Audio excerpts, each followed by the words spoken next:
Hello. Ah, I am incredibly tired.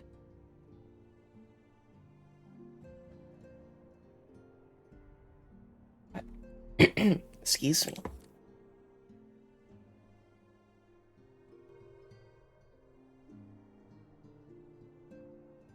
There we are. I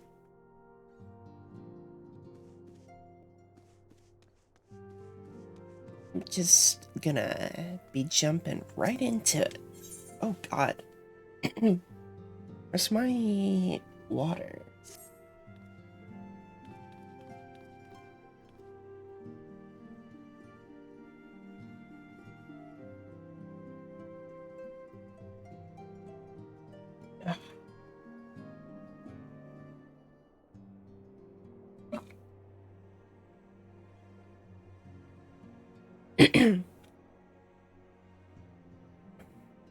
Ah, Yuna, just the hero I wanted to see. Would you mind doing me a small favor? I need you to meet me at the Diamond Forge. This won't take long, I promise.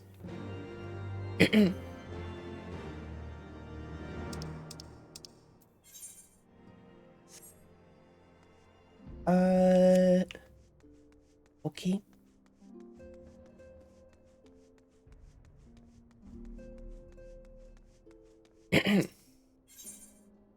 God, I should make some tea. I didn't realize how fucked my voice was today.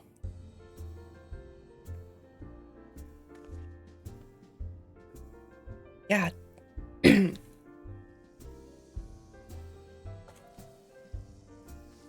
uh, whenever I whenever I go on break, quite a quite a meeting here.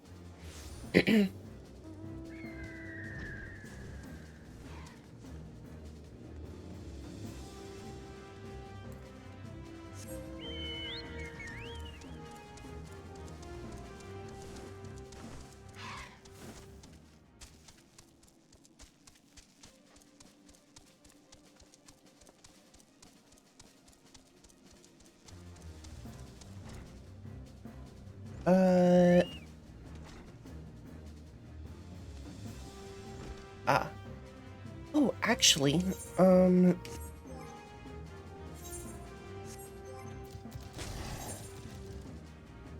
the fuck?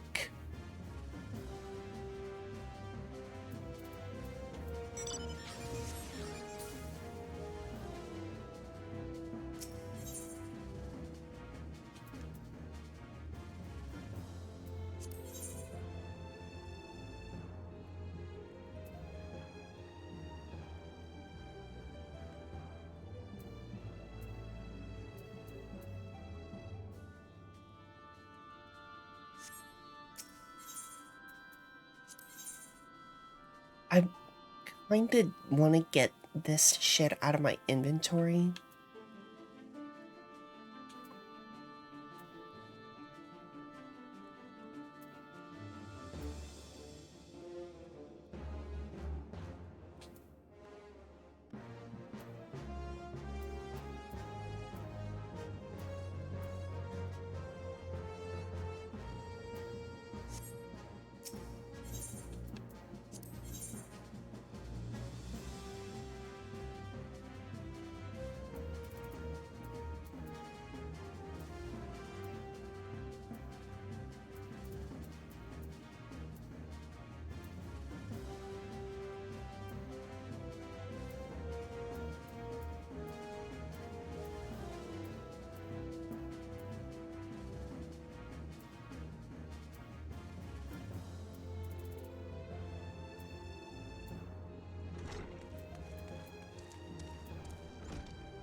This is cute.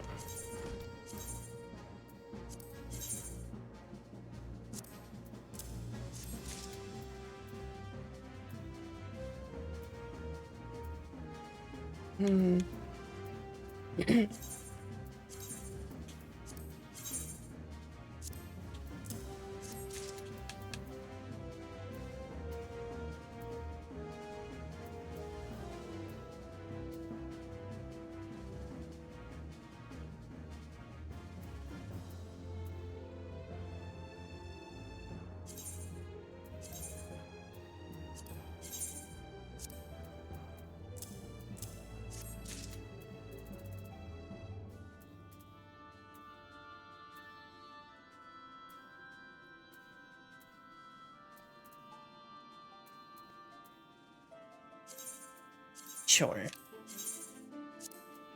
Just so they're not fucking clogging my... I have another... I have 3? Okay, well...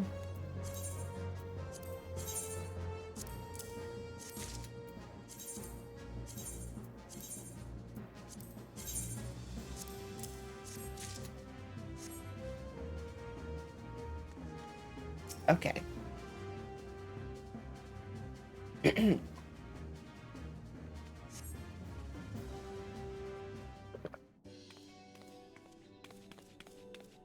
Okay. I'm sorry to drag you away from your duties, but as I said, this won't take long. I just need to stay perfectly still for a few moments.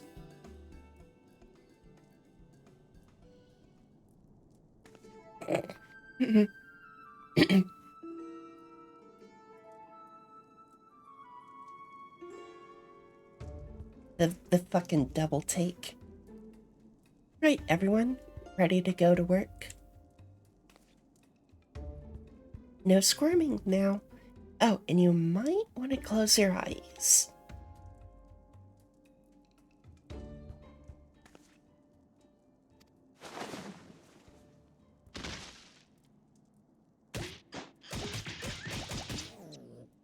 What the fuck are you doing to me, Tataru?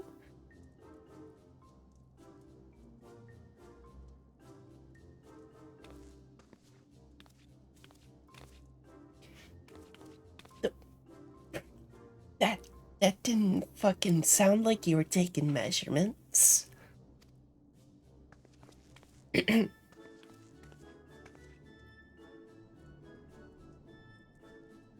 Well, wouldn't you like to know?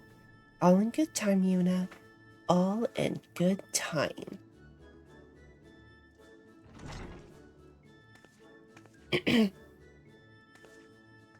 Aha! Found you. Alphino wants everyone in the Solar for a meeting. I don't know what it's about, but he seemed to think it was very important. Everyone, we have everything we need. No sense in keeping everyone waiting.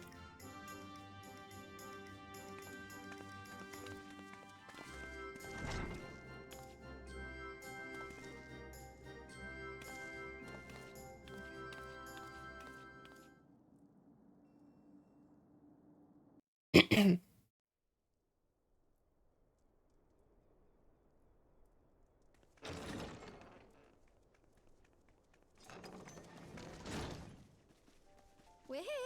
Did we miss anything? We would not presume to begin without you, Ida.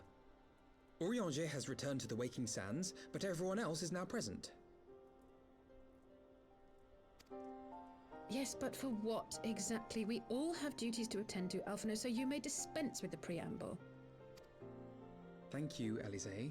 It is the very subject of those duties which compelled me to call this gathering. Though the Warriors of Darkness no longer pose a threat, Eorzea's many troubles demand no less of our attention.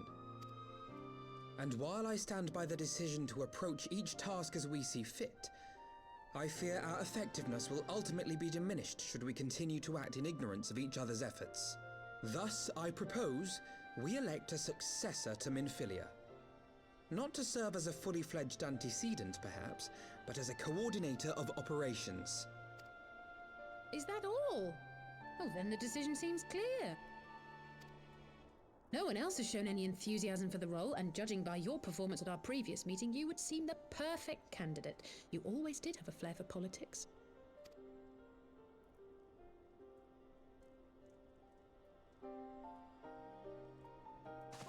I did not mean to...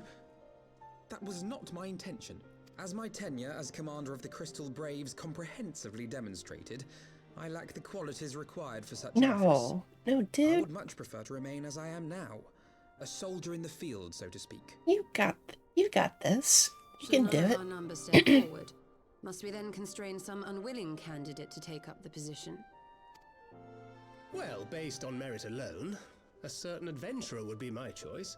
Though I concede she might struggle to balance her new responsibilities with, let me see, slaying primals, thwarting legatuses, and feeding the orphan poor. Well, thank you for your trust. Thancred makes a good point. Any who would wear such a mantle would be bound by its obligations. Have we not become sufficiently familiar with each other's methods to act without an overseer? At present, I see no cause to so willingly limit one of our number. Oh my goodness! Help! I need some help here!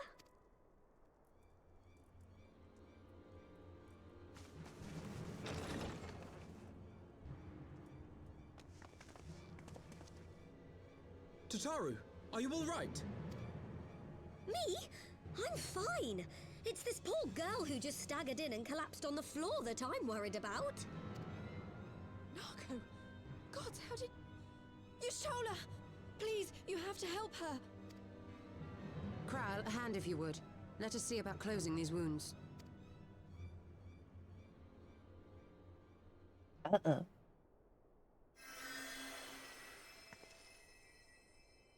Now, we've staunched the bleeding, but it may be a while before you can move about again. Though having seen your wounds, I'm surprised you are still moving at all. Thank you. My message. It was too important to delay. I took the shortest route I could, though I knew it was more heavily patrolled. As you can see, my efforts at evasion were not entirely successful. Honestly, you're too brave for your own good. What was so urgent that you needed to fight half the Empire to get here? You could have been killed. I'm sorry, Ida. I had good reason. But I imagine your friends are wondering who this bloody mess of a Mikote is. My name is Minago, and I belong to the Alamegan Resistance. I came to warn Ida and Papalimo about one of our leaders. A man who calls himself the Griffin. He's always been dangerous, but he's planning something new. Something reckless. The Griffin, you say? I've heard the name. Rumor has it your man is eager to test his claws. Aye, and on no easy target. He means to assault Belsar's wall from the Alamegan side. But what does the Griffin possibly hope to gain from such an attack? From what I understand, he wants the fires of war to spread to Eorzea. And for that, he needs to control the border with Gridania. So, he means to spark a conflict between the Alliance and the Imperial forces stationed in Alamigo, to have Eorzea's armies aid in the liberation effort, whether they will it or no. His plan is flawed. Even should the Resistance succeed in occupying the wall, they would not be able to hold it. Imperial reinforcements would drive them out within a week. Be that as it may, if there is even a chance that this scheme could bring about an escalation in hostilities between Eorzea and the Empire, the Alliance must be informed. Agreed. I shall depart for Limsa forthwith and seek an audience with the Admiral. Thancred, Uldar is yours. Alphino and Alize, make haste to the Twelveswood and notify the Elder Seedseer of the danger to Gridania. She will duly call a council of the Alliance leaders, whom you must be ready to receive. You will be our voice in Ishgard. Explain the situation to Sir Emmerich and encourage him to send an envoy. Okay. Tataru, Kryl, I leave the care of our injured messenger to you. See that she remains quiescent and her wounds closed. I believe that covers everything. Let us be about our tasks. I suspect the ill tidings from Girabania will be held as a turning point. The beginning to a bloody end. The business of war was ever conducted with the coin of self-sacrifice.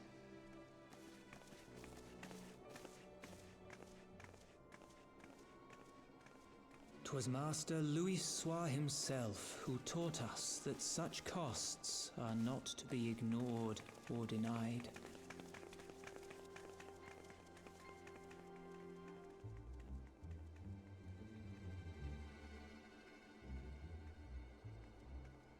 And so, I shall embrace them. When the time comes, I will make my choice, as you will yours. Interesting. Ugh.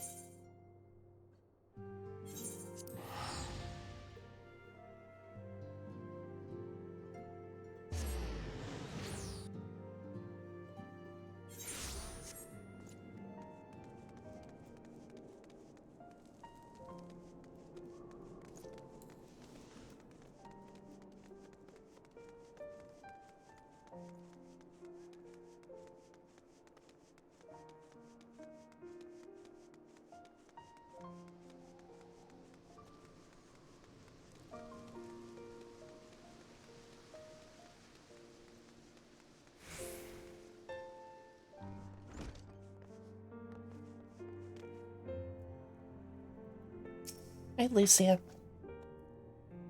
Greetings, warrior of light. What business brings you to Ishgard? I see. Wait here. I will summon Sir Emmerich.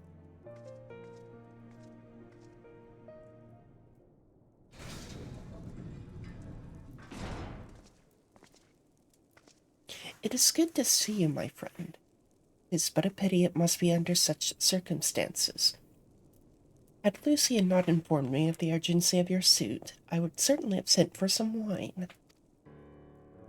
But to business. I thank you for bringing these developments in Alamigo to our attention. Ishgard will, of course, send an envoy to attend the council in Gridania. Cannot say who will represent us, however, as the choice is not mine to make. Not mine alone, at any rate. Given the imminence of the threat, we may forego the formalities of a full assembly, but I will still need to consult my counterpart in the House of Commons prior to proceeding.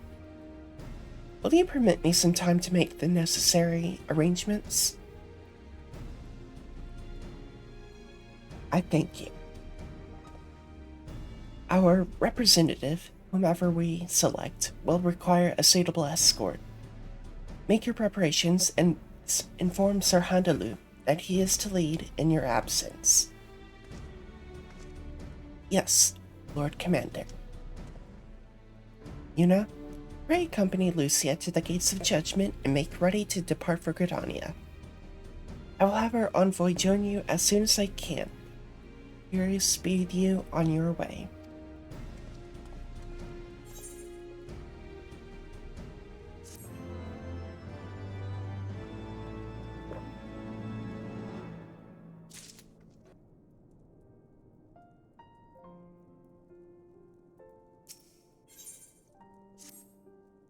If you have no other business in the city, join me at the Gates of Judgment. We must be ready to depart the instant the envoy arrives.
We meet again. As it happens, my counterpart in the House of Commons agreed that I should act as Ishgard's envoy. Not, I can see, that there was ever any real doubt. As Lord Commander of the Temple Knights, it is my duty to sanction any military cooperation. Be that as it may, I could not in good conscience make the decision alone, not with the ink scarce dry in the Republic's Book of Statutes. I trust you understand, my friend. Alas, I must test your patience still further by making a brief stop at Camp Dragonhead. Given the trouble brewing in the Black Shroud, I would see that the garrison is ready to defend the border. Yeah. No, I'm chill with it.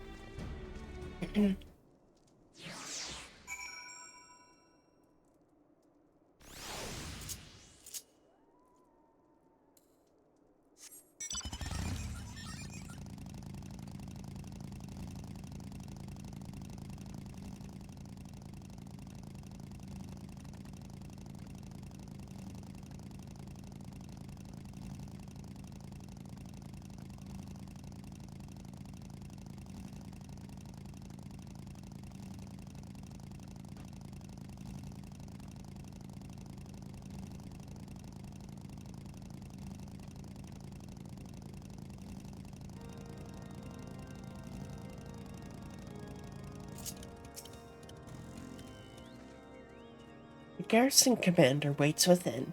Why not accompany me, Yuna? You may see a familiar face.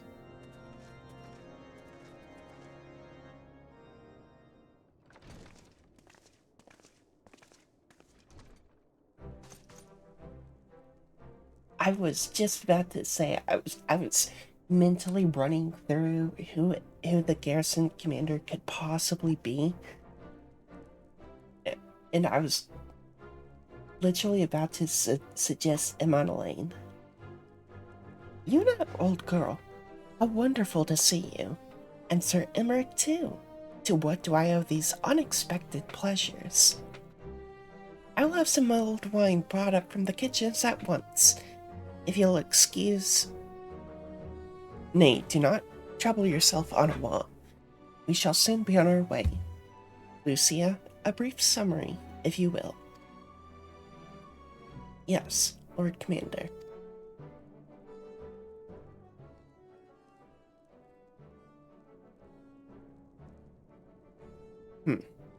Those villains hardly need an excuse to wage war. Bloodletting comes as naturally as breathing to a guard... to an Imperial. And thus we shall strengthen our patrols as you suggest. We shall also be sure to communicate these developments to Lord Francel and the Observatorium. I see you have everything in hand. Carry on, Commander.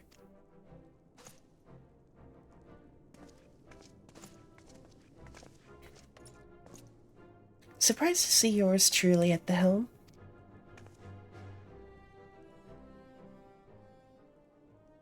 You and me both, old girl. I doubt I'll ever feel worthy to sit where he sat. They put up a portrait of him.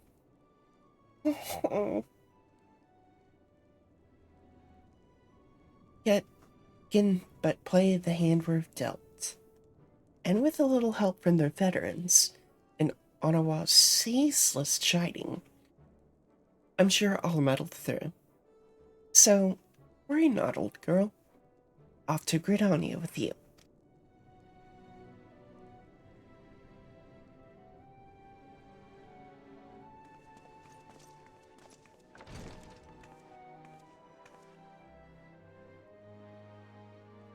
Oh,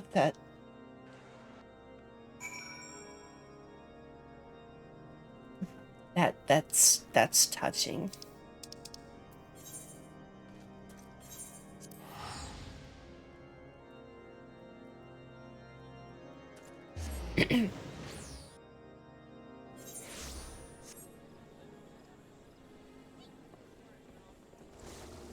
Oh, people are loading in.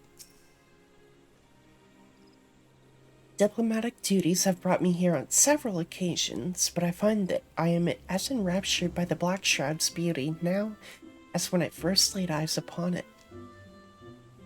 I fear that this time, however, events shall not afford us the luxury of enjoying the splendor of the forest.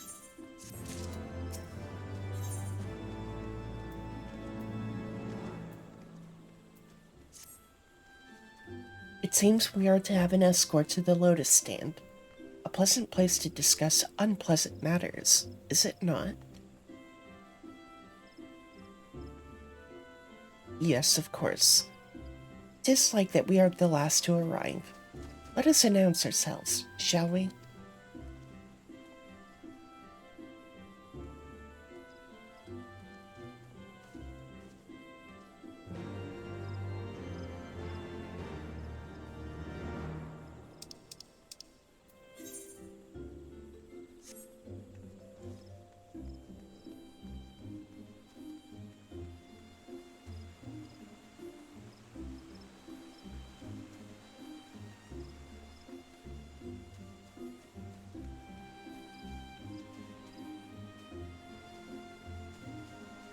I always forget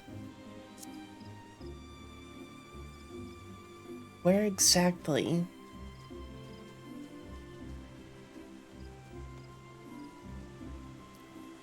and how exactly to get to Nofika's altar.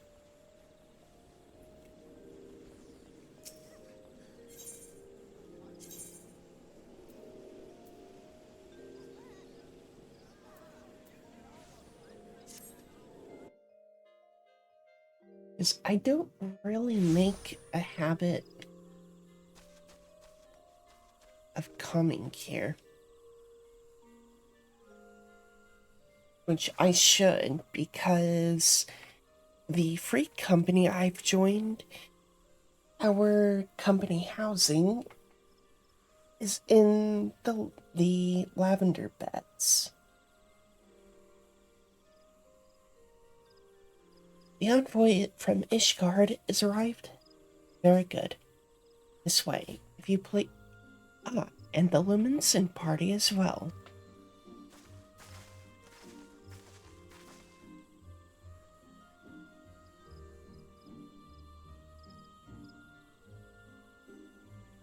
I had hoped to slip in unnoticed, but I see I was not the only one delayed in my arrival. Greetings, Sir Emmerich. Admiral, always a pleasure. And Yuna, I trust you are well. 'Tis a day for reunions, it seems. I believe you are well acquainted with my escort. Absolutely. Lady Yuna, I was glad to hear from Riol that the missing sounds have now been found. There's much and more I would discuss with you, but let us first attend to the issue at hand, shall we?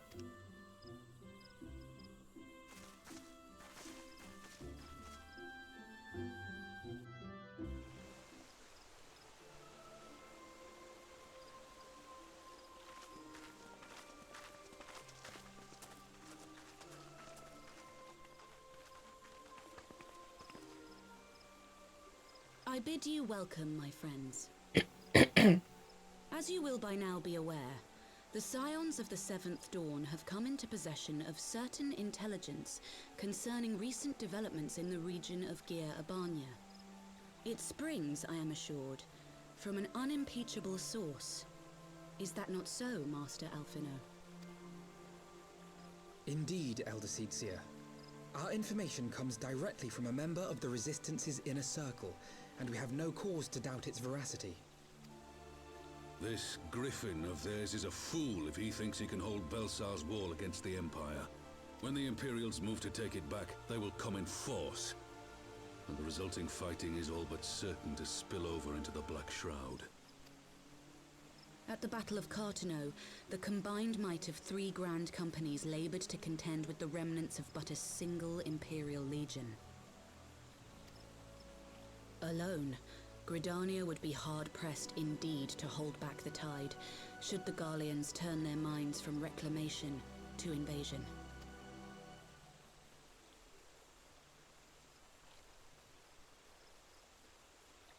May I once more convey my nation's deepest regrets for our inaction in the days prior to the calamity.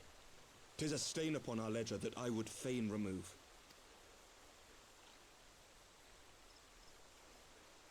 I will say... Elder Seedseer, I do hereby request leave to deploy a defensive force within the borders of Gridania.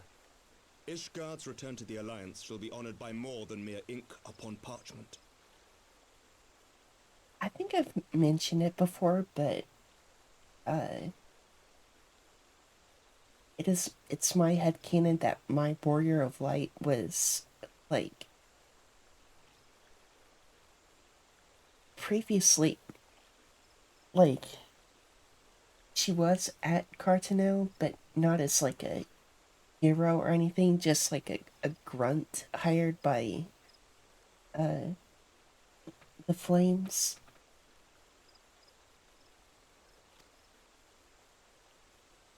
The Doman people too would join any effort that weakens our common foe. We are few, but our most seasoned shinobi are at your disposal. On behalf of my people, I offer you my humble thanks. Gridania welcomes your assistance. It is time we set our contingency plans in motion. Is the Alliance agreed?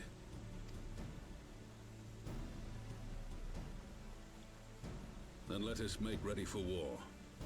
Victory favors the swift, and there is much to be done.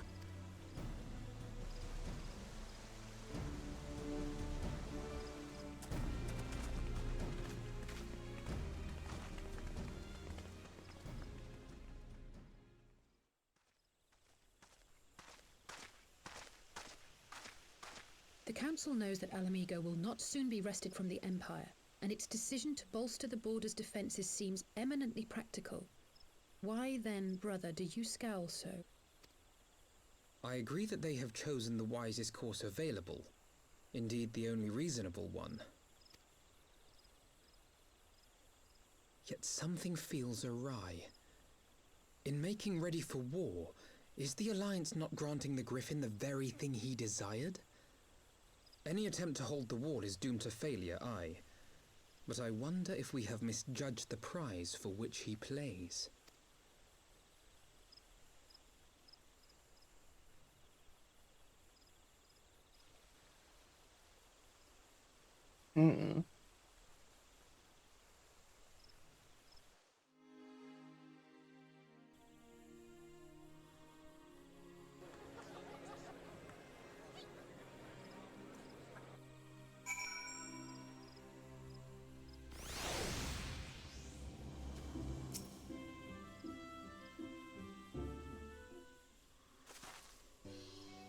That the Council was able to reach an accord so swiftly is a heartening development in itself. I only hope my misgivings prove unfounded. Ah, good. You have yet to depart. I feared I had missed you. Sir Emmerich. Master Alphino, a pleasure as always. And Mistress Alice, how wonderful to see you thus recovered. Pardon the interruption. I had hoped to thank Yuna for serving as her escort before other duties called her away. I also wish to thank our Doman ally.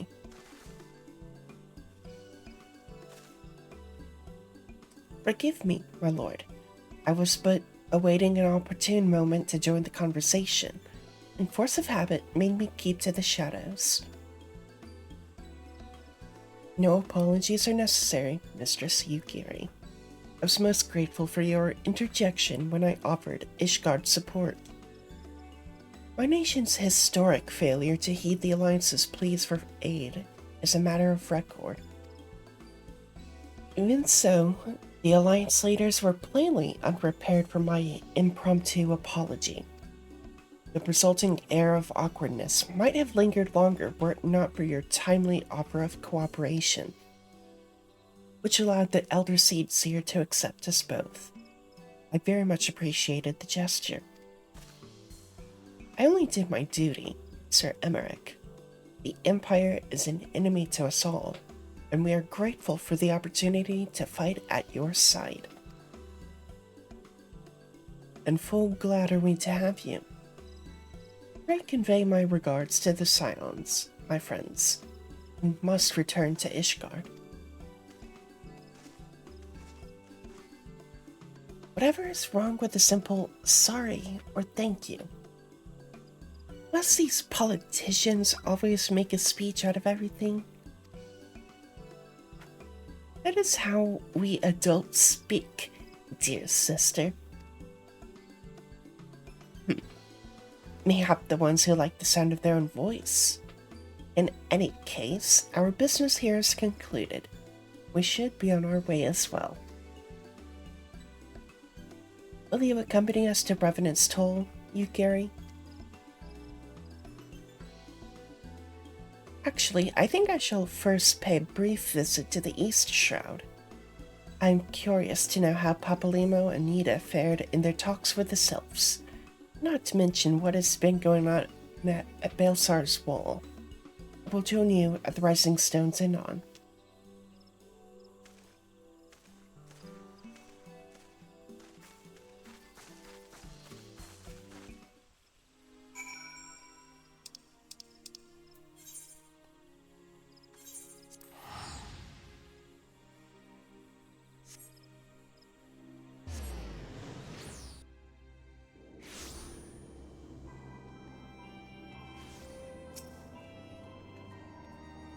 Welcome back, Yuna. I don't know about you, but I am heartily glad that all of the talking is over. I understand that these council meetings are important, but do you not find it tiresome to have to weigh every word before you speak it? I doubt I will ever feel at home in the realm of politics. That said, people have been known to change, and if my brother is willing to run his own errands, anything is possible.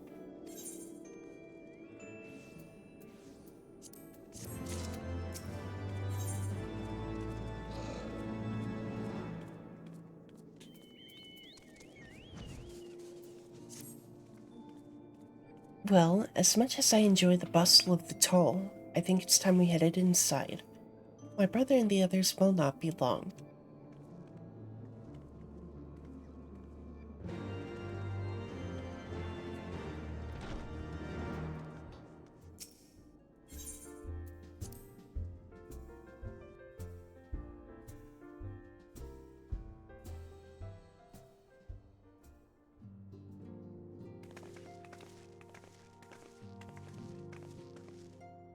Ah, you were returned from the council. But what of Alphino? Did some other matter require his attention?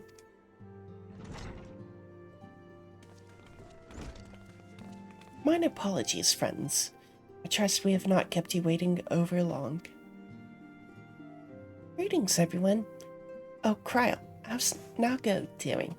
She will be alright, won't she? I don't see why not. She's sleeping at the moment. Tataru's keeping an eye on her, so we'll know soon enough if there's any change in her condition. Her wounds are healing well. With sufficient rest, I am certain she will make a full recovery. Thank goodness for that. Now, mayhap you would share with us the Council's decision? Each of the nations, Ishgard included, has committed to providing military support to Gridania. The Orzian Alliance will soon have a significant force in the Black Shroud, ready to respond to any Imperial act of aggression.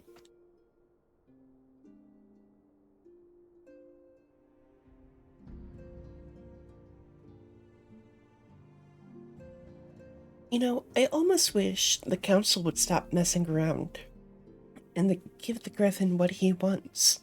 I wouldn't like to be the Imperial cop between the Resistance and the Alliance. Ida, you cannot seriously... One does not lightly go to war with the Garlean Empire. quite.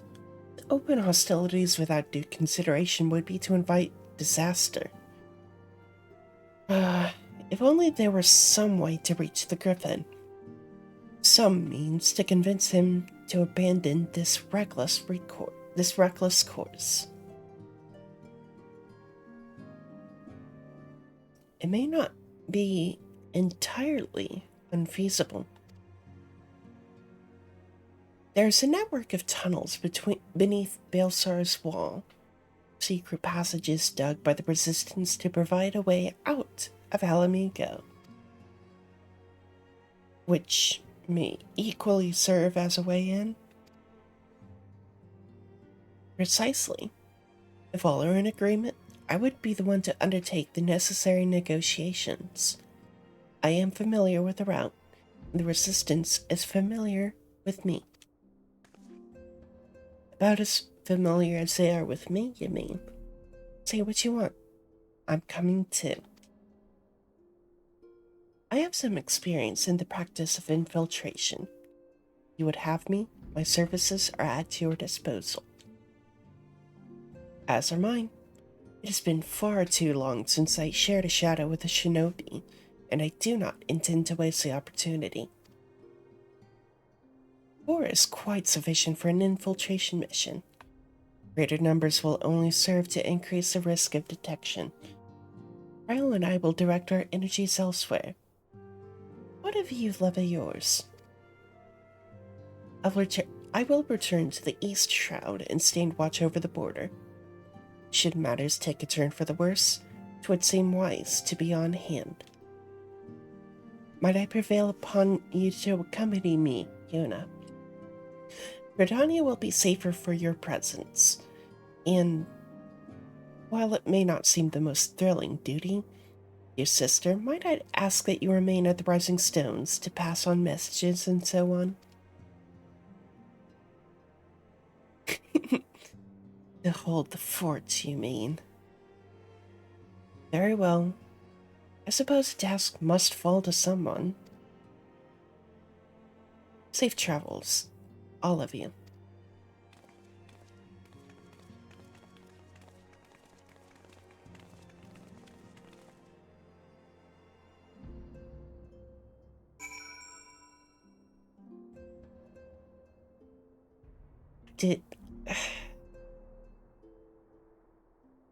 I don't know, Alice's already really grown on me.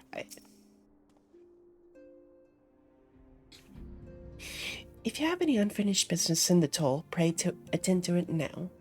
I would depart for the Hawthorne Hut without delay. The nearby watchtower offers an unobstructed view of Balsar's wall, and I should be interested to speak to the Alliance commanders who have installed themselves at its top.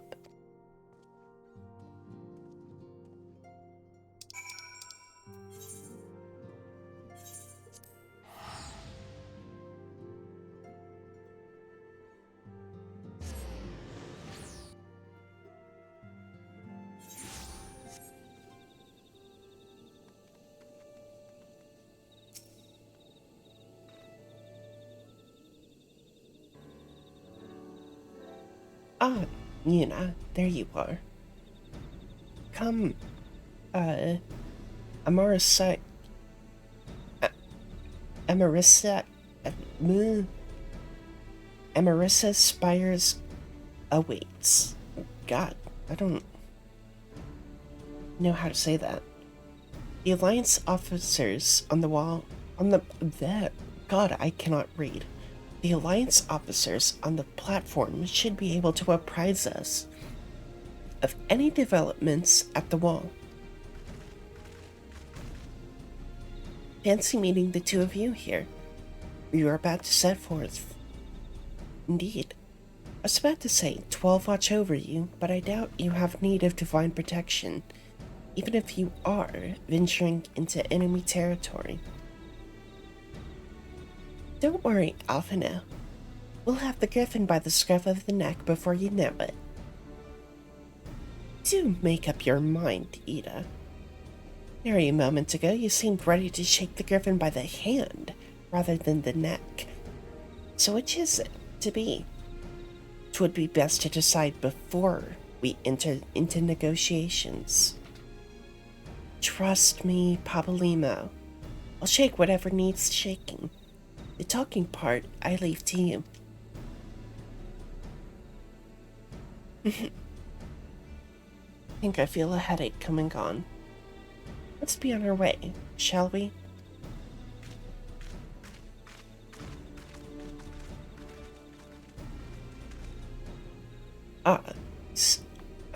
Some things never change. Well then, shall we make for the spire? Our alliance friends will doubtless have news for us.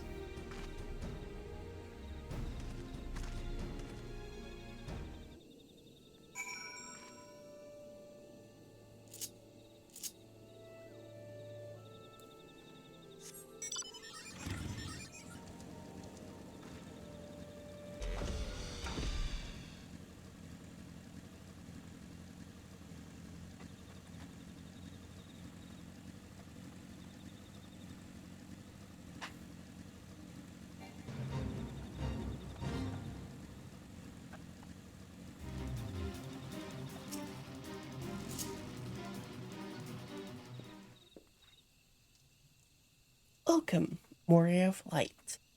I assume you are here to speak with our commanding officers? You'll find them on the observation platform. Pray proceed.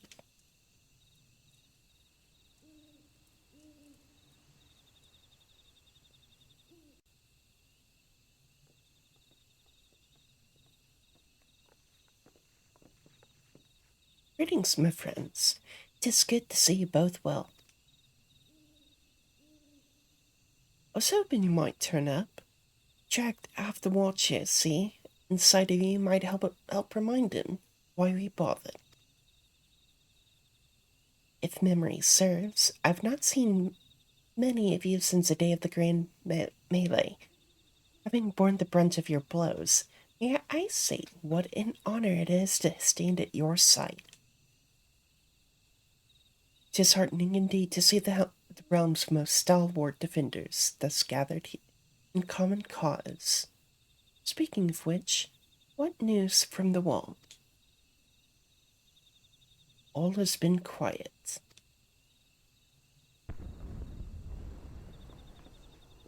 It doesn't sound very quiet.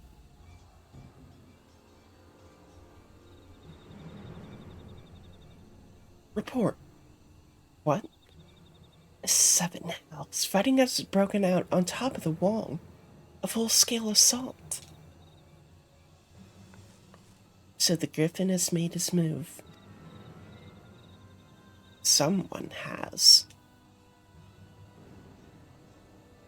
And what's that supposed to mean?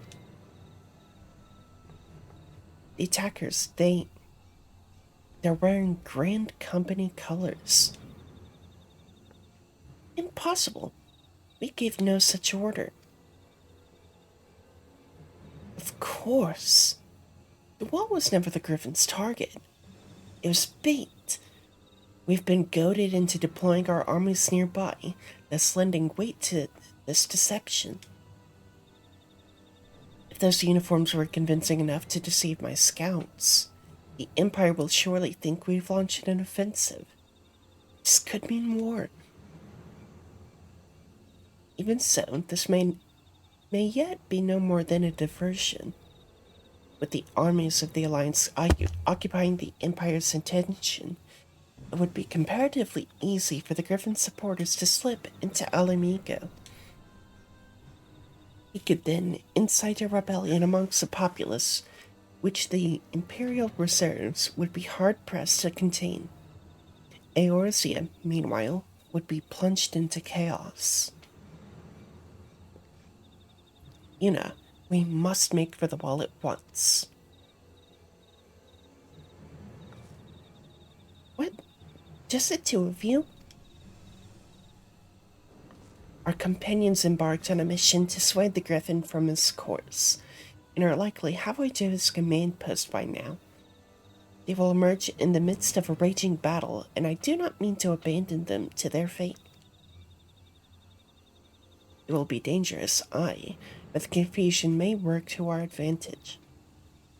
If we are careful to avoid the skirmishing, it may yet be possible to reach the griffin. And if we can do that...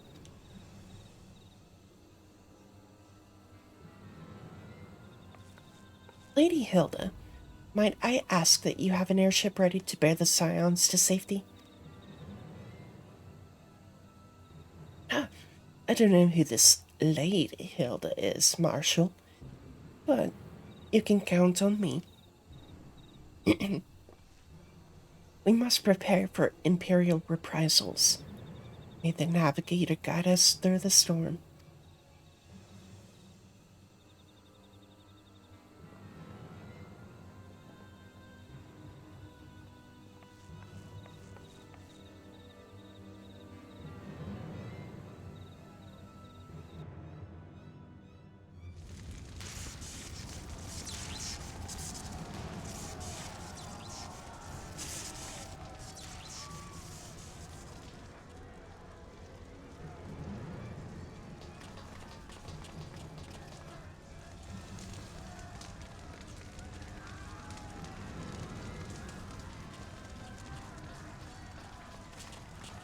Forward, comrades. The time has come to drive the Empire from Alamingo.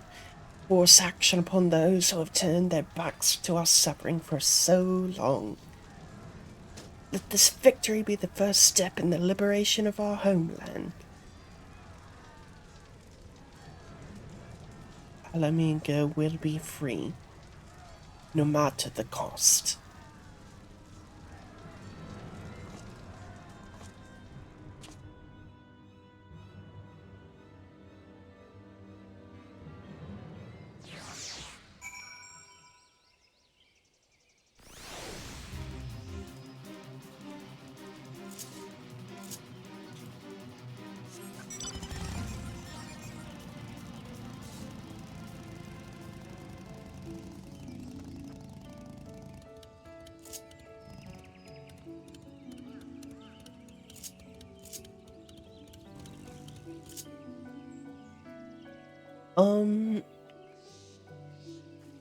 I'm gonna chill here for a second.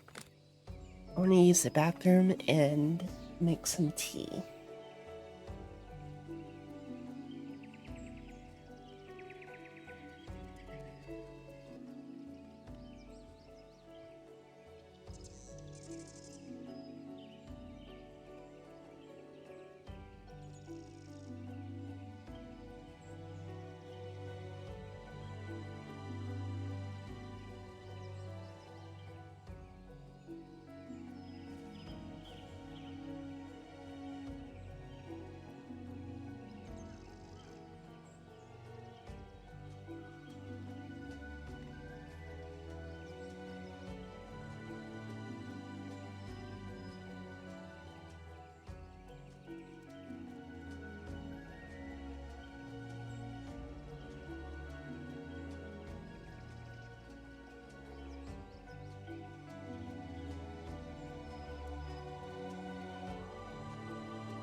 Took a good deal longer than I thought it would, but here we are.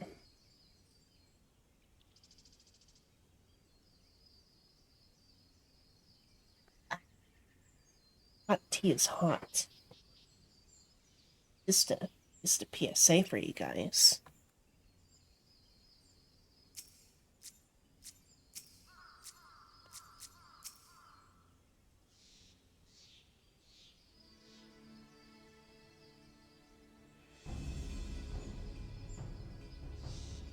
From what Papalimo told me, the trail ahead should lead us into the shadow of the wall. As we have two objectives, I suggest we divide our forces. I shall make straight ways for the tunnels and attempt to intercept our comrades ere they stumble into a bloodbath. While I do so, I must ask that you scale the wall. Know that I will not propose such a course if there were any other way. Time for subtlety is past. Take command of your most trusted companions and cut a path through to the Griffin. Make him see reason by any means necessary. Once we are free of the tunnels, we will make for your position with all due haste. And if everything proceeds according to plan, Hilda will then swoop in and spirit us all away to safety. I only pray that we have enough time.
Okay.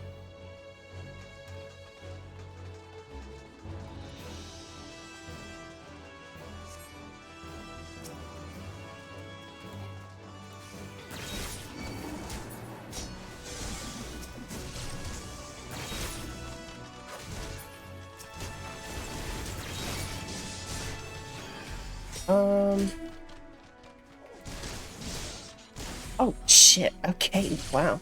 So, running ahead, like that.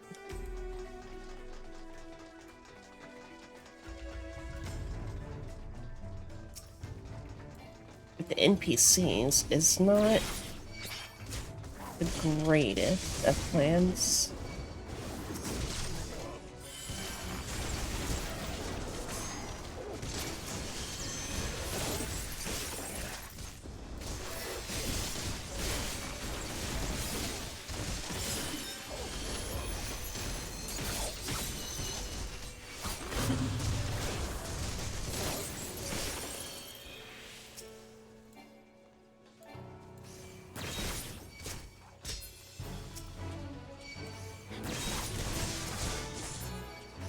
Oh, gods. Okay.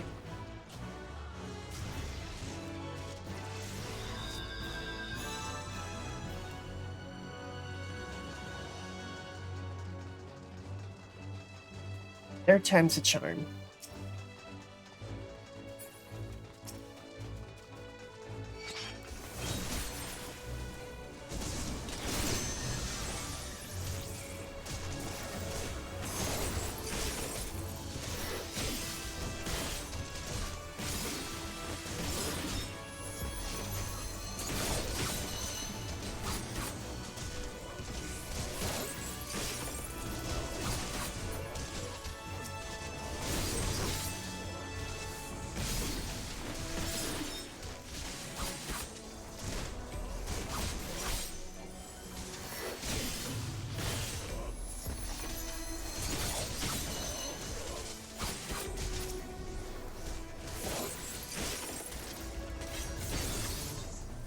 Why the fuck is everything so tanky?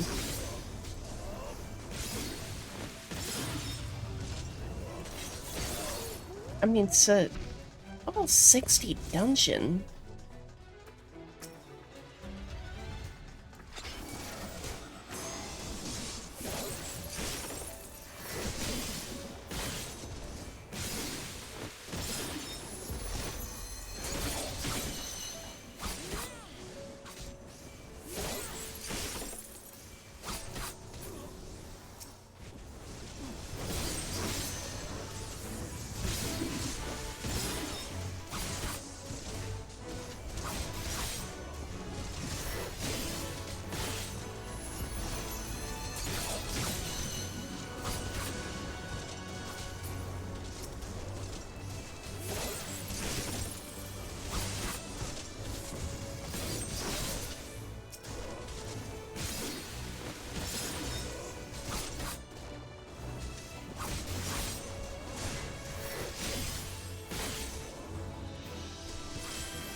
Nothing?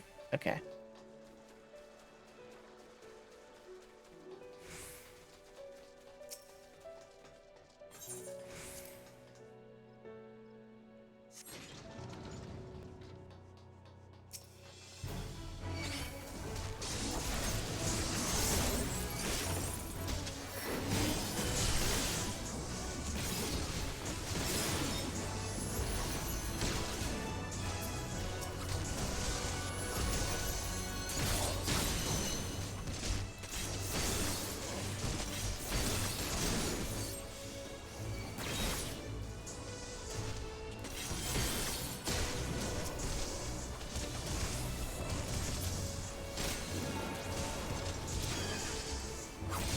Oh, whoops.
Owie.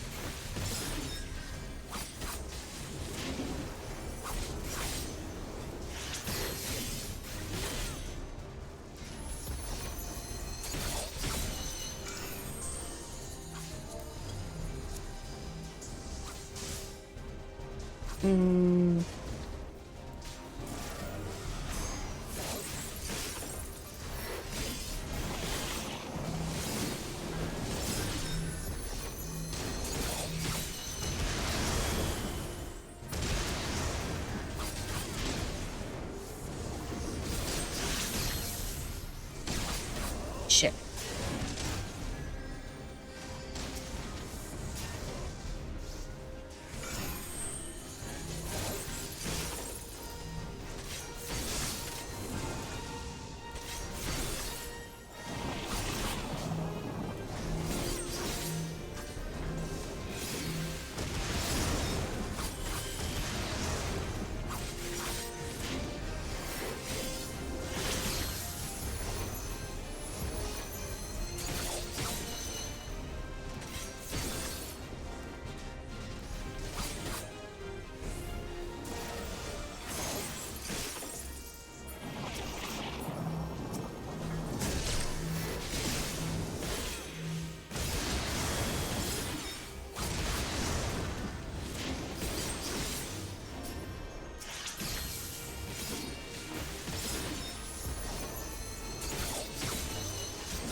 Yahoo.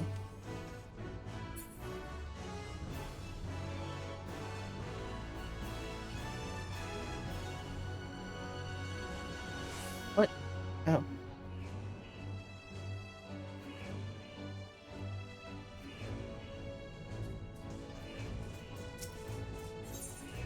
Server's a little slow today.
What the fuck? Oh, I'm stunned.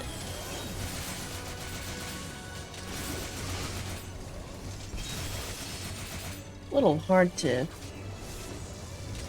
determine what exactly is going on here, but, you know.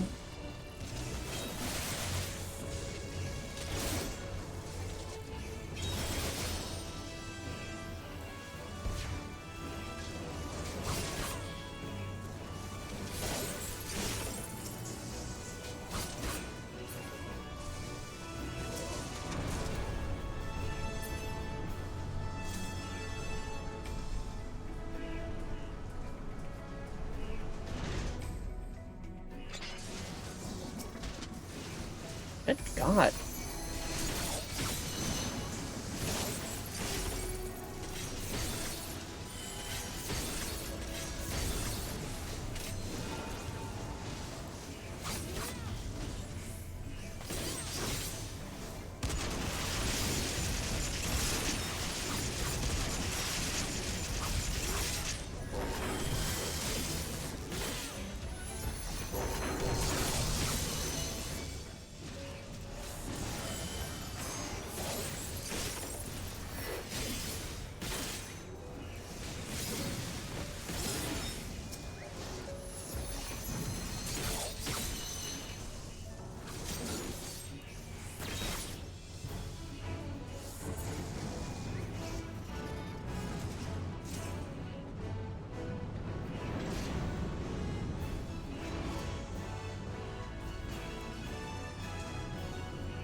You know what? Fuck it.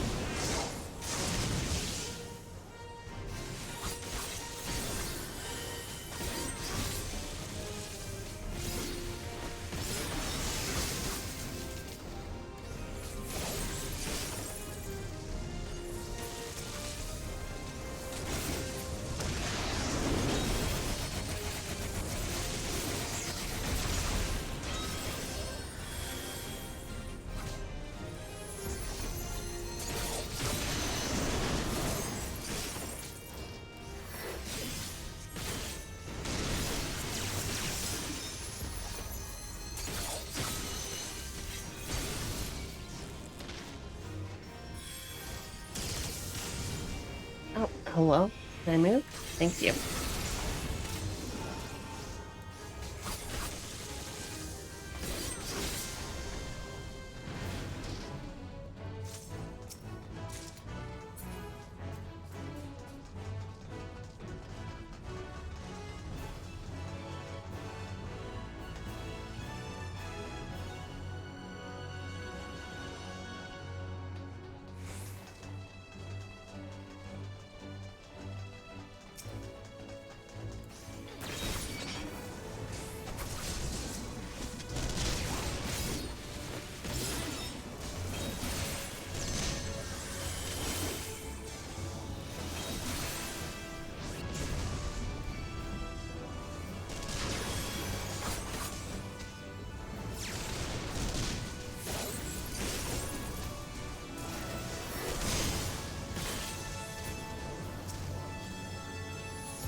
There it is.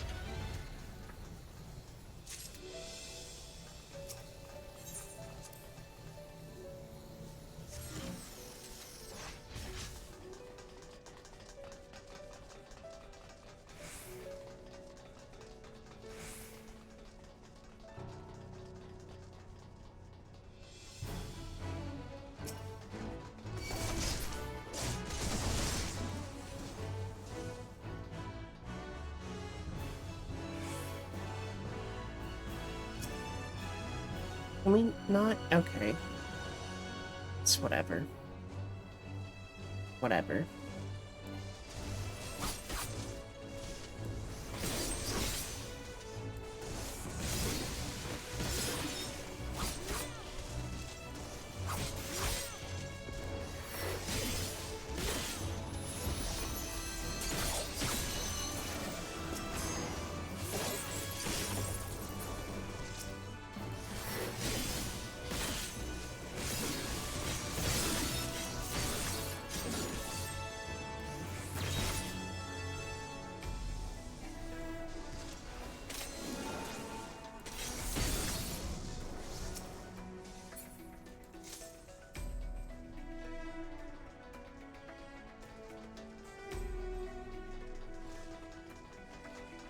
I think I saw...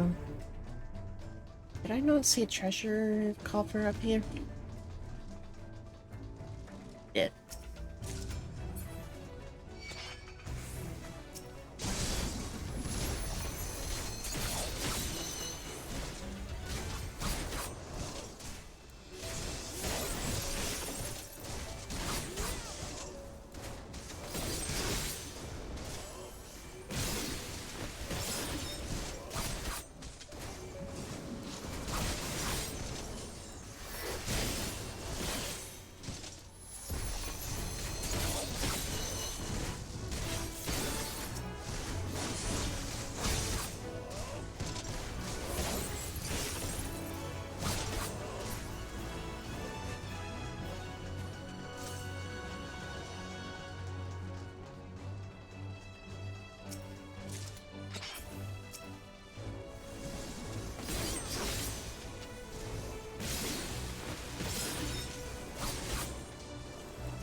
Yay.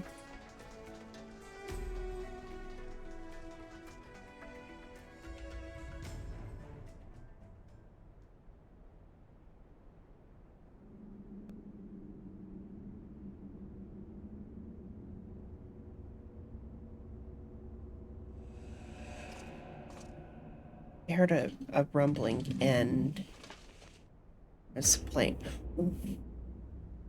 What? Oh my. Okay. I did not expect to see you again.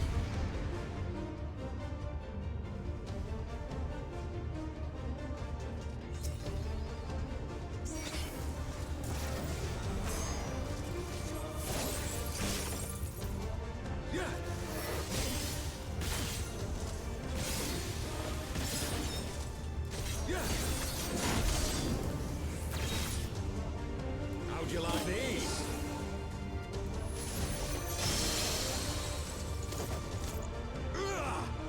I'll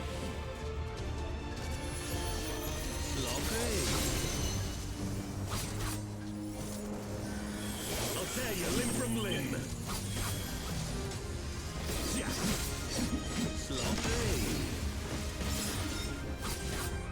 I mean, him being the Griffin does make sense.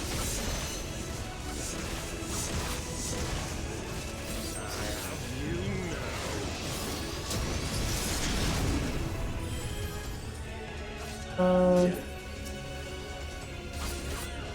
you like these?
I'm not gonna give you sloppy. Shut up.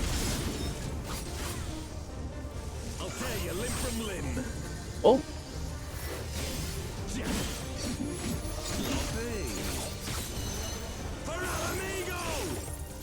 Stop talking about sloppy. Okay?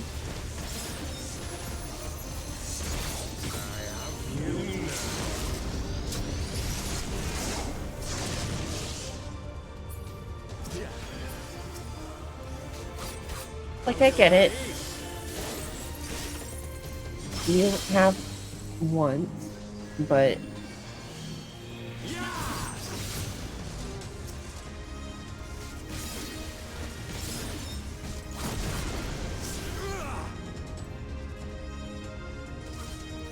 But, like, nobody here is gonna give... Shut up about sloppy. I need to... I need to quit.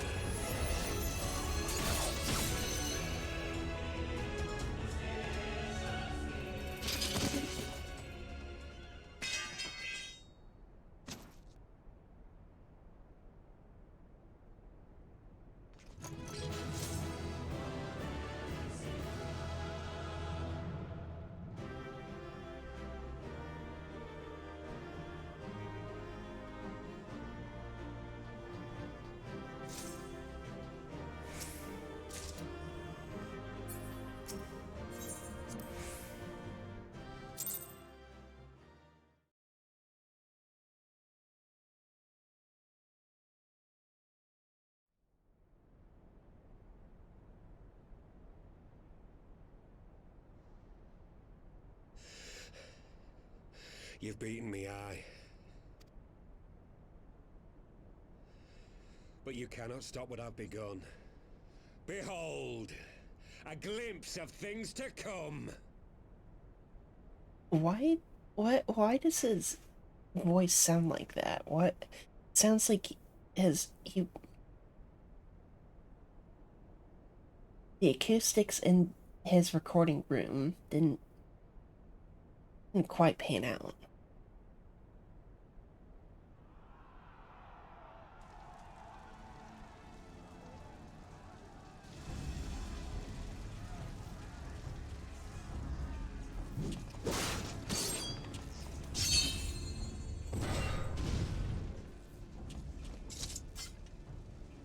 We did it!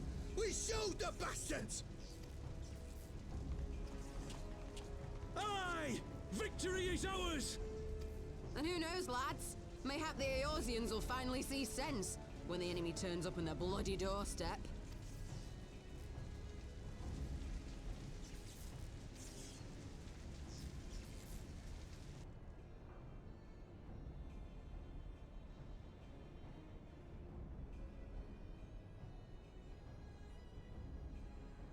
This is for Alamigo, for Eorzea.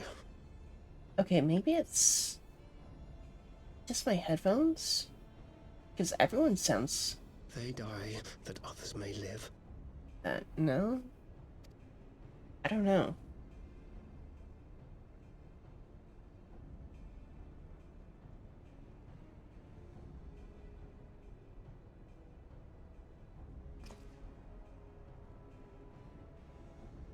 Vanguards! Attack!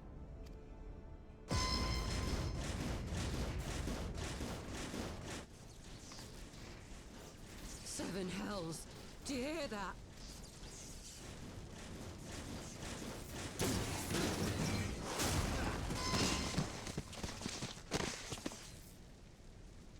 War machines. How did they get here so quickly? Stand your ground! For the resistance!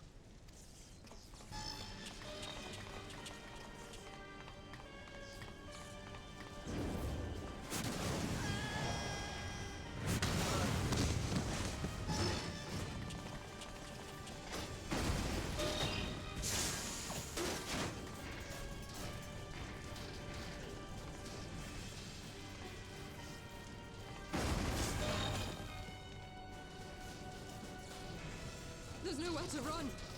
We're cut off!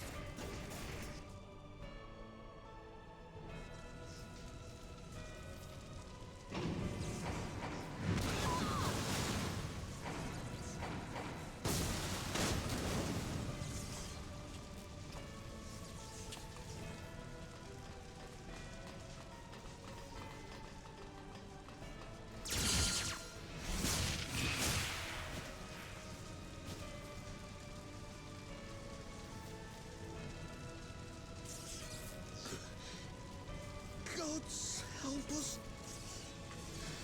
What are we thinking? The Empire's too big. Too powerful.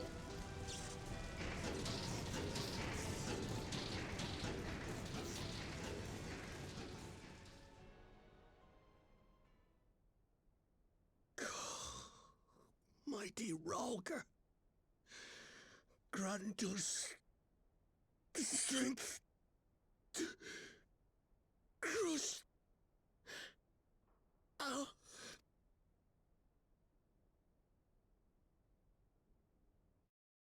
Damn.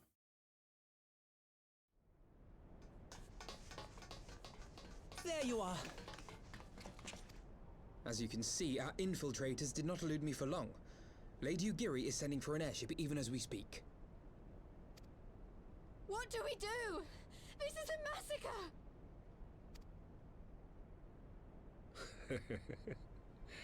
How wonderful to see you, Commander.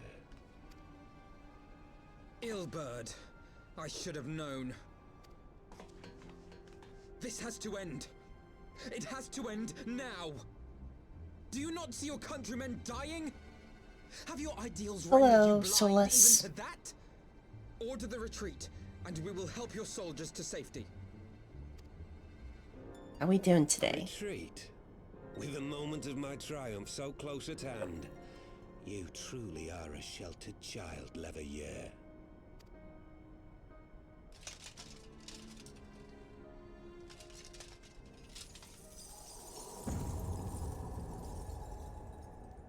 Nidhogg's eyes. No abyss is too deep for you, I see. A little But trust me tired, when but I say that such power was not meant for mortal hands. doing well. How long have I struggled to reach this point? My countrymen, so inured to the taste of defeat, they no longer balk at its bitterness, shouting my throat raw with rallying cries, only to be greeted with dull eyes and blank faces. My brothers and sisters in Ulda have surrendered to their apathy and their appetites. Were it not for the glint of Lodorito's coin, I doubt even those here now would have answered my call. Take back our homeland! Free Alamigo! Ha! They'll happily mouth the words, but they won't spill the blood. You say no mortal should wield these eyes? Then I shall gladly become a demon. I will suckle on the souls of the hopeless and liberate the homeland they no longer deserve. What exactly do you mean to do? Did you hear their cries as victory was snatched away from them? Even with their dying breaths, they cursed the Empire. Never has their desire for vengeance been so raw, so true. A god has no need of faith when summoned by so pure a purpose. Summoned? You cannot mean to fight the Empire with a primal! You know full well the danger, the futility of relying on such power! Oh yes, I know their limitations. Which is why I will call upon a deity more terrible than the very black worm of the calamity itself.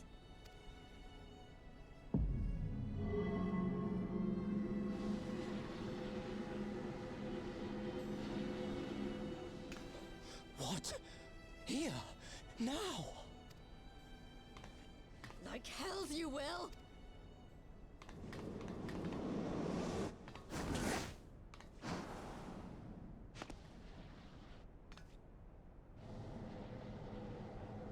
Gods. An ending to mark a new beginning. My pain, my longing, you shall have it all!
This light, is it...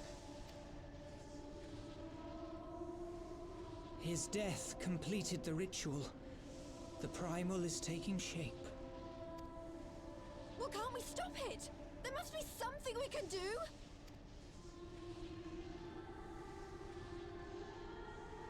There is one thing. What? Hey! Where do you think you're going? Master Heavensward briefly contained Bahamut by means of a potent spell of sealing. I will now attempt to do the same. But that's impossible! We would need hours to collect the necessary ether, if not days! Ah, Alphino, though I concede it may not always be apparent, I was ever your grandsire's finest pupil. Team Marty, of course! The staff still holds enormous power, broken or not. Don't you dare, Papalimo! I know how that spell works!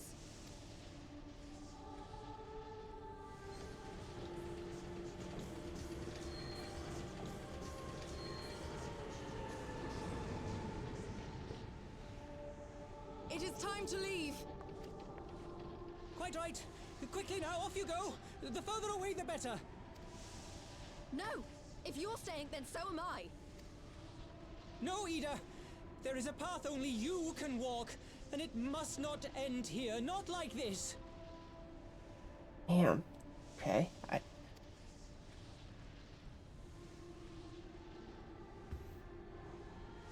Take her! Please, you have to take her!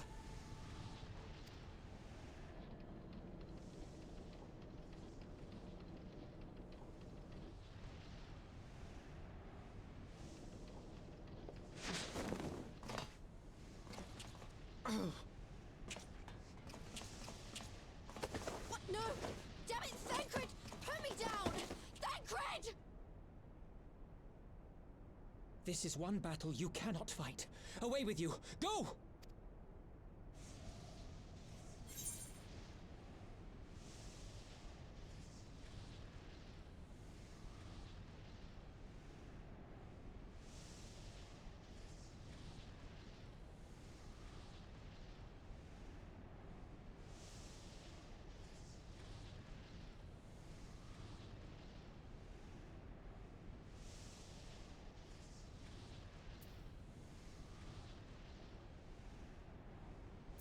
God, I don't know what I want to do here.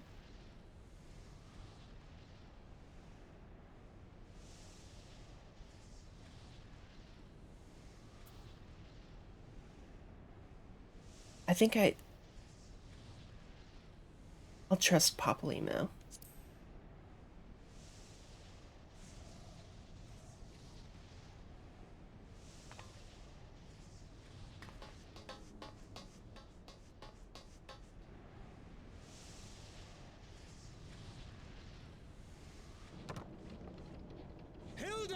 I think he means now!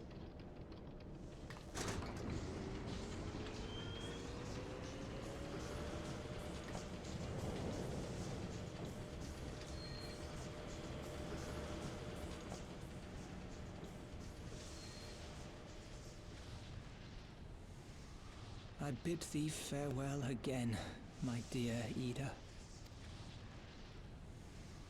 Now, let us see how good a student I truly was.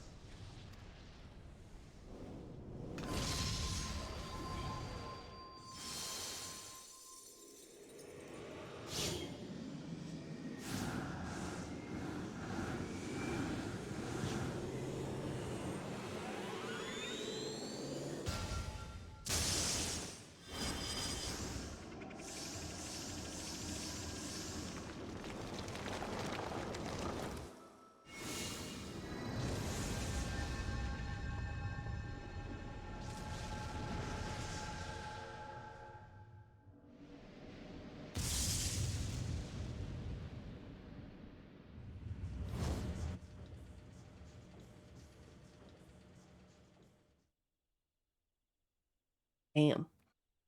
That's...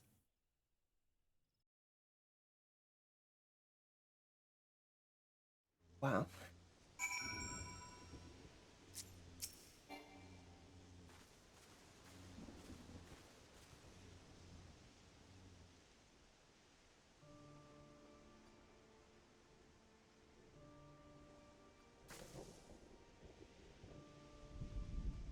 Why?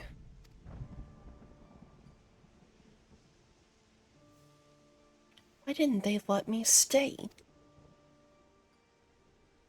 Papalymo is my friend. I should have been there with him.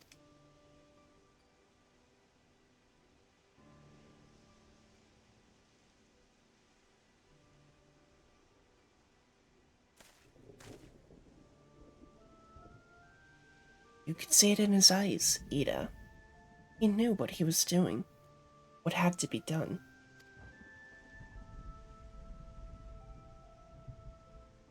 Master Louis Schwab wore that same look, right before the end. Do you think I don't know that?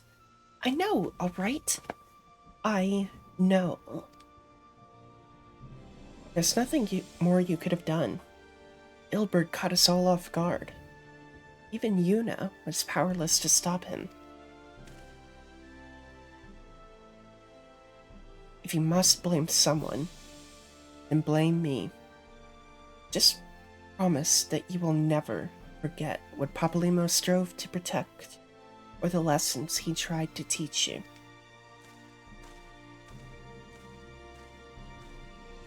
Don't speak to me.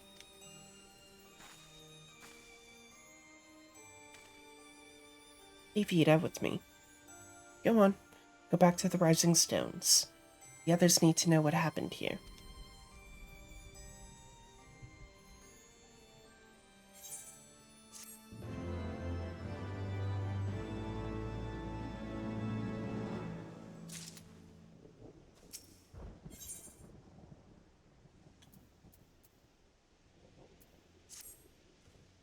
Once again, I find myself at a loss for words. But Tancred is right. We must return to the Rising Stones and apprise our companions of all of this. Pray make your way there at once. I will send word to Y'shtola and the others of our imminent return.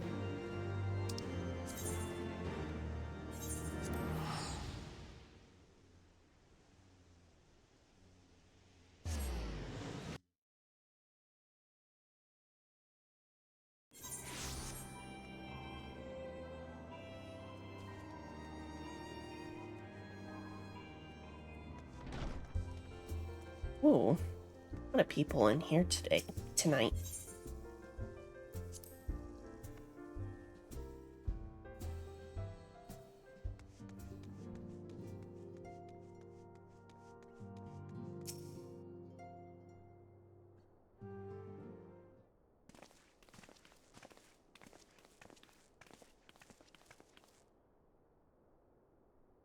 'Twould seem you bring ill tidings, brother. Aye. Behind the griffin's mask, we found the grinning face of an old adversary, Ilberd. I know not how, but he had in his possession the eyes of Needhog, whose dread power he used to initiate a summoning ritual, even as we looked on. Thank you.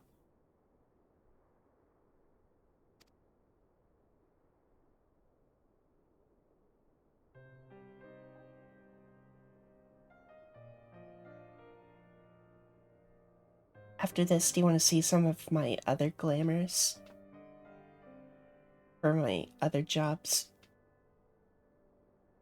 By the 12. I don't understand. To attempt such a magic requires every ounce of one's ether. No one, not even grandfather, could cast it and hope to survive. Indeed, it was ever a last resort, as I am certain Papalymo was aware. Thus did the pupil follow in the footsteps of his master, even unto the grave. I have as yet been unable to explain how Ilbert came to possess Needhog's eyes. In the depths of the Sea of Clouds, a perpetual storm of water and wind aspected ether rages. No mortal could endure such conditions. And mayhap it was the work of an Ascian. But now is not the time for idle speculation. Ryle, I have need of your assistance. Yes. Yes, of course. We must inspect the cocoon of light and ascertain the state of the primal trapped within. Between our respective talents, I dare say we shall glean some measure of insight. Understood. I can't promise I'll be able to sense much through the barrier, but I shall certainly do my best. As shall I. Let us be about it, then.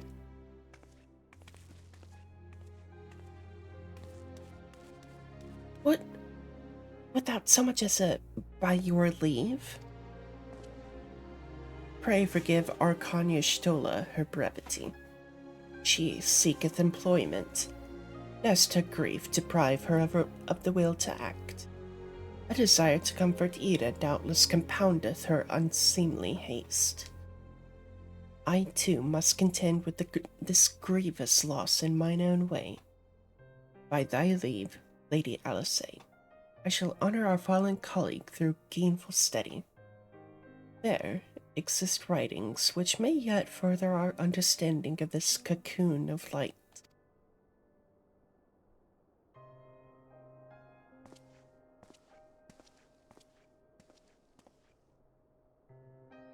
Mayhap I was too quick to judge. Surrendering to sadness and regret would be a poor tribute to Papalymo's sacrifice. Quite. We must begin preparations to face Ilbert's accursed creation without delay. What time we have was purchased all too dear a price for us to squander it.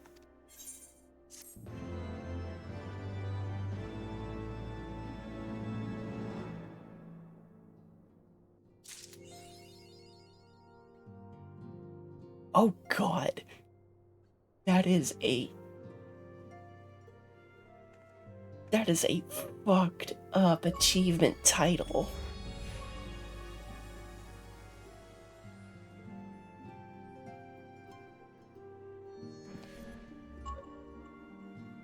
That was fucked up. School's out forever. Okay. Let's take a moment.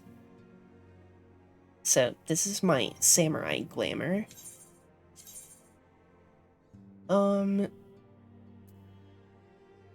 This one I'm not terribly proud of as of yet. I'm attempting an Assassin's Creed-ish look.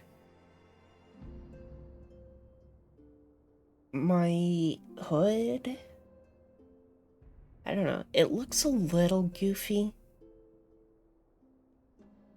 We'll have to see. Because there's a specific...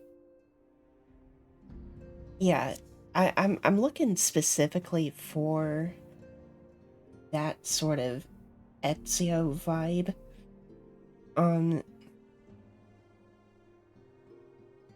I don't know. There's a specific hood I'm looking for, but it's way later. I think it's actually a reward from the Yorha Dark Apocalypse raid. So there's that. And then, you know, Dragoon.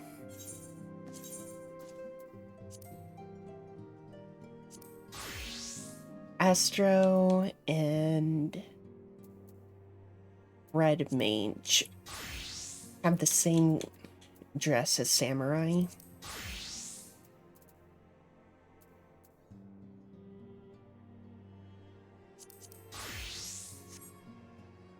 We got Ranch Girl or Machinist.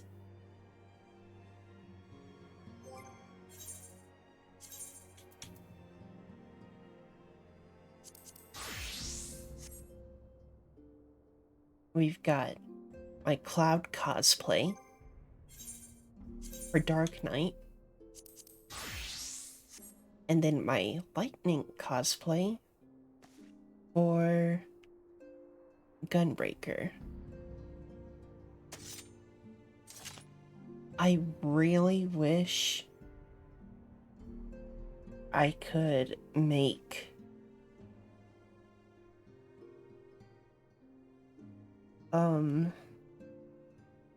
her Blazefire Saber as the glamour for my sword. I don't think that's possible, though.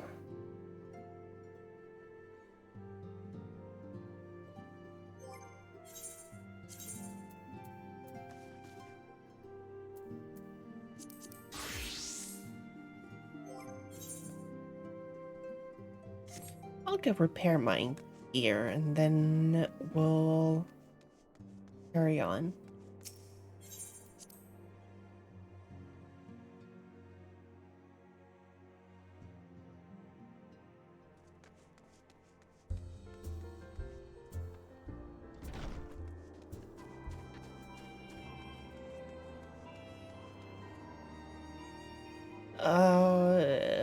Where was the repair dude?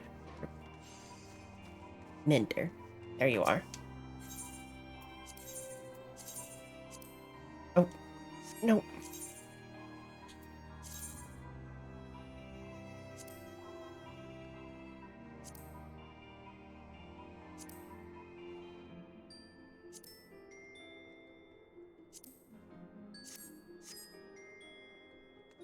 Okay.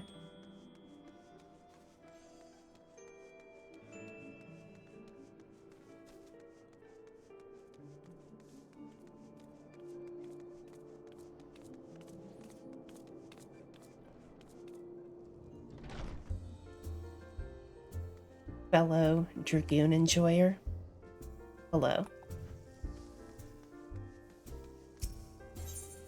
I know that's like the Dragoon glamour, but it's, I mean, how can I not? It is the Dragoon glamour. Steel reason. Yuna. I wish I had more to tell you, but the situation in the East Shroud remains largely unchanged.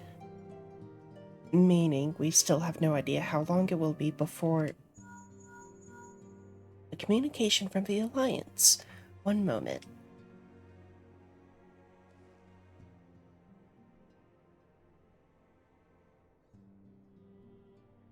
Yes, of course. Our representatives will be present. My thanks. Word from Gridania. The council will shortly be reconvened. The Alliance leaders have already begun to assemble. They wish to discuss the primal, of course. As of Ishtola's last report, the cocoon yet hung above the wall, unchanged. Yes, but the Elder Seedseer doubtless shares our concerns about how long it will remain so. I am told that Sid Garland has been called in to add his expertise to proceedings. A wise decision. The more minds we have at working on this, the better. Aw, that's nice. I do like Ishtola a lot.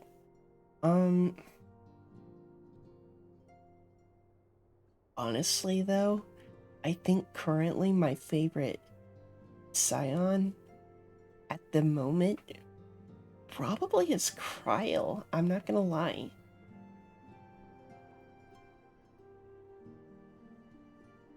Well then, I suggest we leave the Rising Stones in Tataru's capable hands and make haste for the Lotus Stand.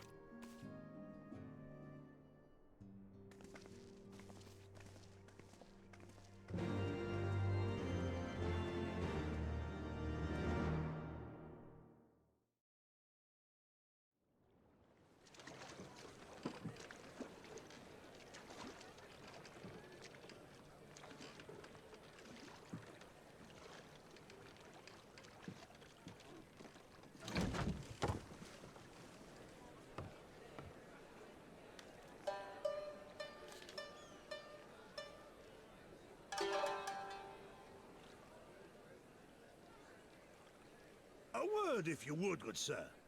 This place, it is within the realm of Eorzea. You're an odd-looking fellow, aren't you? Still, takes all sorts, I suppose. This here's Vesper Bay, Thanalan's door to the ocean, as some folk like to call it. Am I to understand from your answer that I have indeed arrived in Eorzea? Eh? Yes, you're in Eorzea. Ah! A plain response at last, and the one I wanted at that. My journey was not without its hardships, and I would sooner travel by land than put to sea again.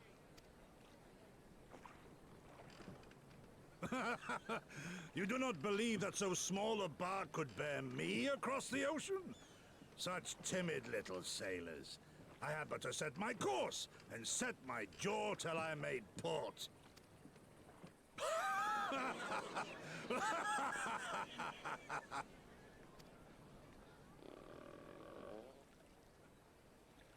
Though, 'twould perhaps have been wise to lay down my oars a moment to sup on more than the spray of brine water. By the trembling of my limbs, I sense a brief repast may be in order. Nay, I will not hearken to the feeble grumblings of an empty belly. Duty comes before all.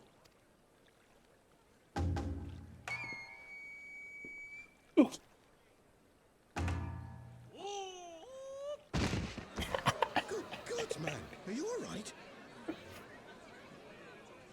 I like this fucker.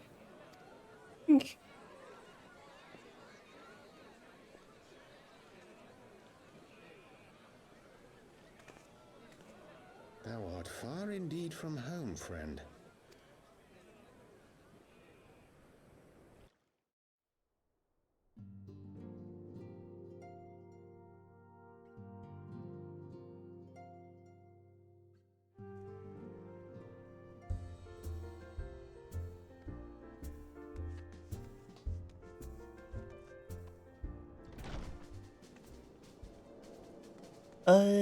Actually,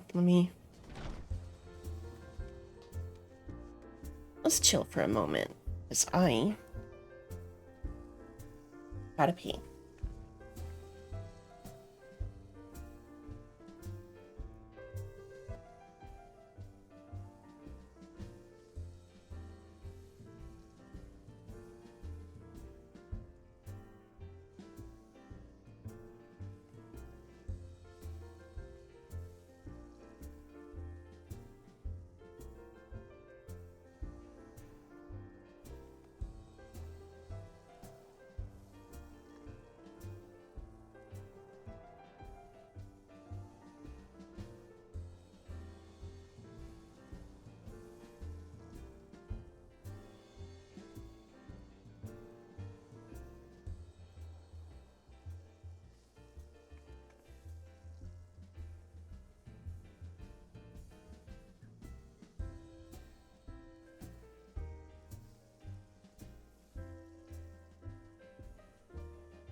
Okie dokie.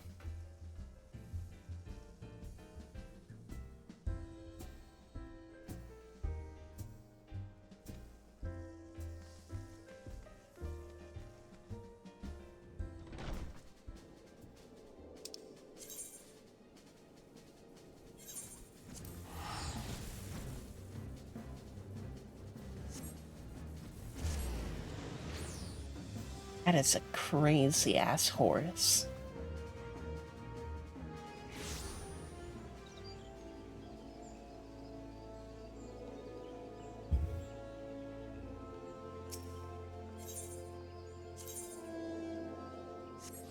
Oh wait, I can...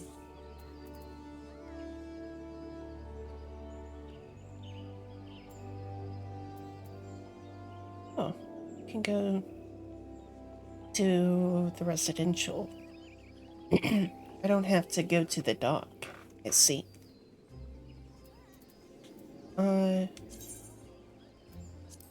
Favored.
Dear friends, pray accept my heartfelt thanks for your efforts in defense of Gridania's borders. I would fain dwell longer on my gratitude for the support of the Alliance, but the situation at Belsar's Wall demands that we forego such pleasantries.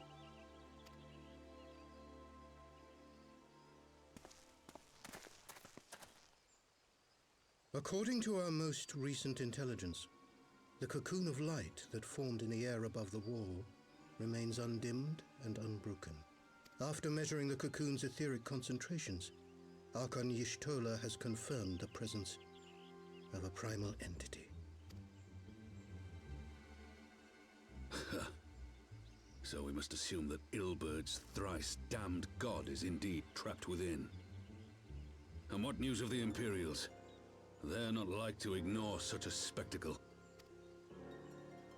Sir, a Garlean airship was observed making an approach, but the vessel was destroyed when it drew near. The Empire appears to have made no subsequent attempts to reach the object.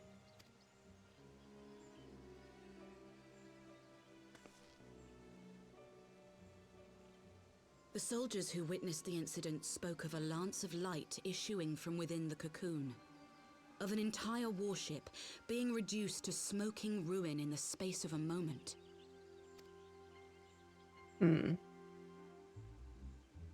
Veterans of Cartano, meanwhile, likened the destruction to that wrought by the fiery wrath of Bahamut. We could face another calamity.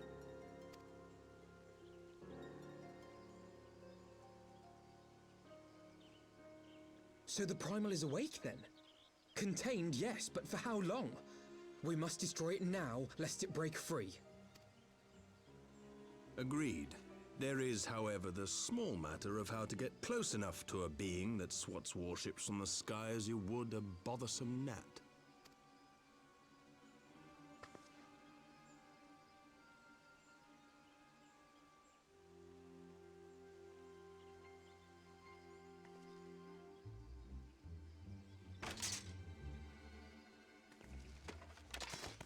Is this truly so complex a puzzle? Or have you no stomach for the obvious solution?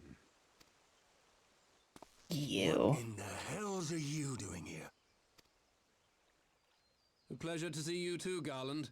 Now, if you'd be so kind as to explain to these good people why you should be begging me for my assistance, that would be most appreciated.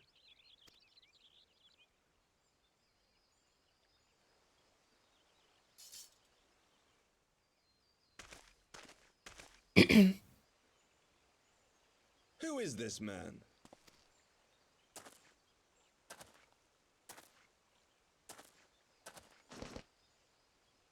Oh, how terrifically rude of me. Nero Tolskeva, former tribunus of the 14th Legion of the Garlean Empire. These days, however, one might say that I'm something of a free agent. What do you want, Nero? I was getting to that. Although you already know what I'm about to propose, old friend. As you have rather belatedly realized, within that frail binding lurks an entity alike in strength to the great Bahamut, and the only force in existence which might conceivably contend with such a foe is the very creation which captured the Elder Primal in the first place. I speak, of course, of Omega. Ah. Omega? That hulk has been gathering dust beneath the plains of Cartanal since the Allagans breathed their last. And none alive knows how to wake it.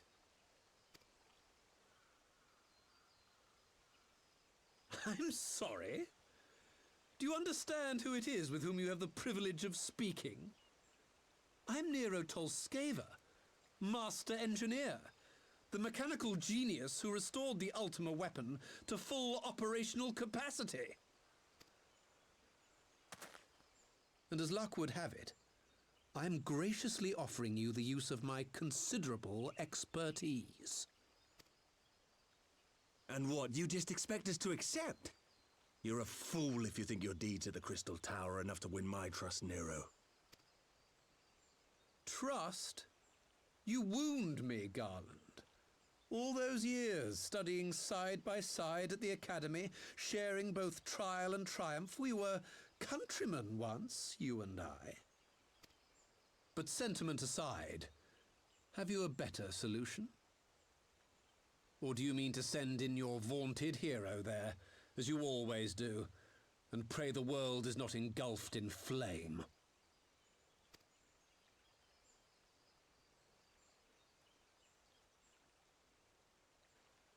Let us approach the problem in a rational manner.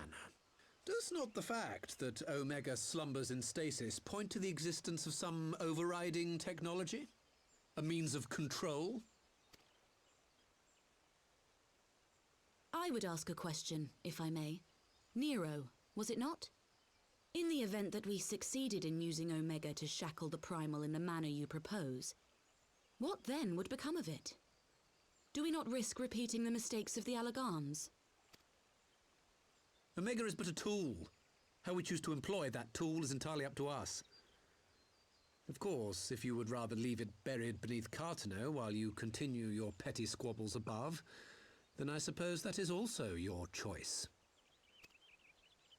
Spare us, Nero. The Seedseer's concern is a valid one. He who controls Omega wields the power of the gods, the very power which led the Allagans to destroy themselves. And does it not fall to we engineers to prevent such misuse? What was your company's proud slogan? Freedom through technology? A creed you follow, is it? What say you? Do we take this villain at his word?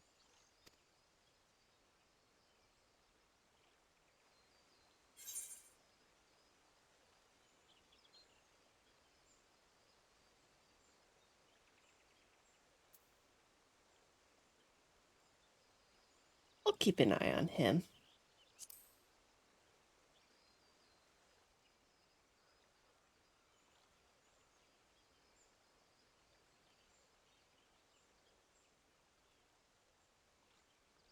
As will I.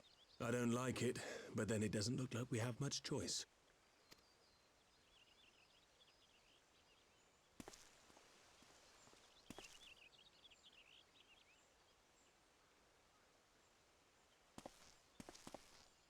Would the Council be willing to entrust this matter to a pair of former Imperials?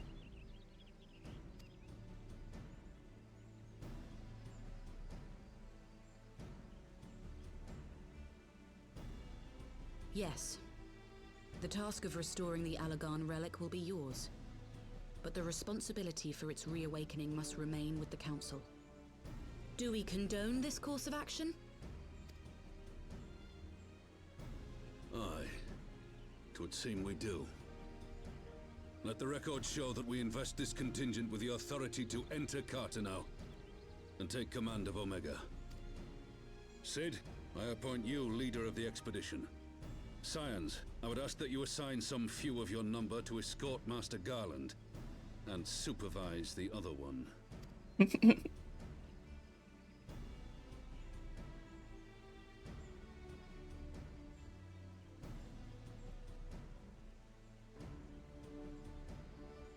We should be happy to oblige. The politics of Carteneau being what they are, I dare say our neutrality will prove useful in avoiding any unnecessary entanglements. If I am not mistaken, Doma occupies a similarly neutral position. Might we not persuade you to join the expedition, Lady Yugiri? If you suspected any foul play from Nero, you would be welcome to kill him.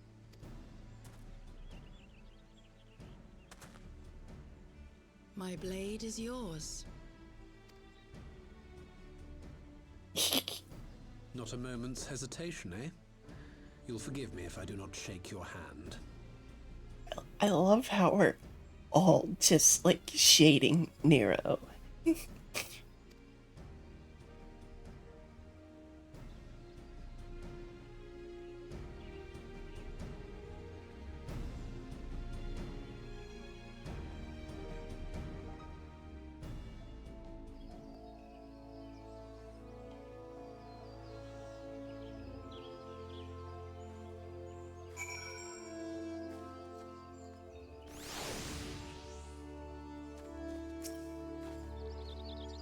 Well, that was a rather unexpected development, and one which raises a number of questions. Not least among them how Nero chanced to learn of the council meeting in the first place.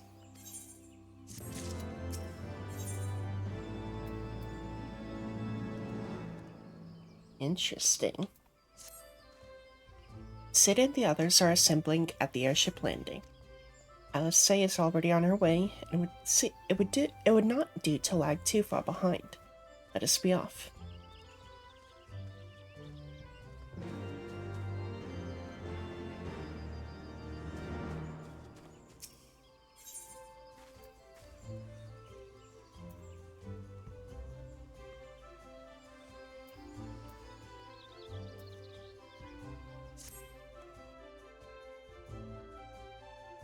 Okay, so it's only from the main aetheryte in which I can get to the residential area.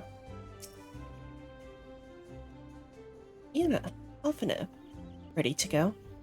The others have stepped out onto the landing for a moment, lest you wonder. Nero insisted that he be allowed to inspect the Excelsior before boarding.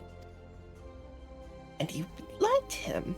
Despite his very timely offer of assistance, the thought of that man poking about in the workings of the ship without proper supervision does not fill me with confidence. Calm yourself, Alphino. Your sister was adamant that he would never leave her sight. She and Yugiri are... Ah, well, here they are now.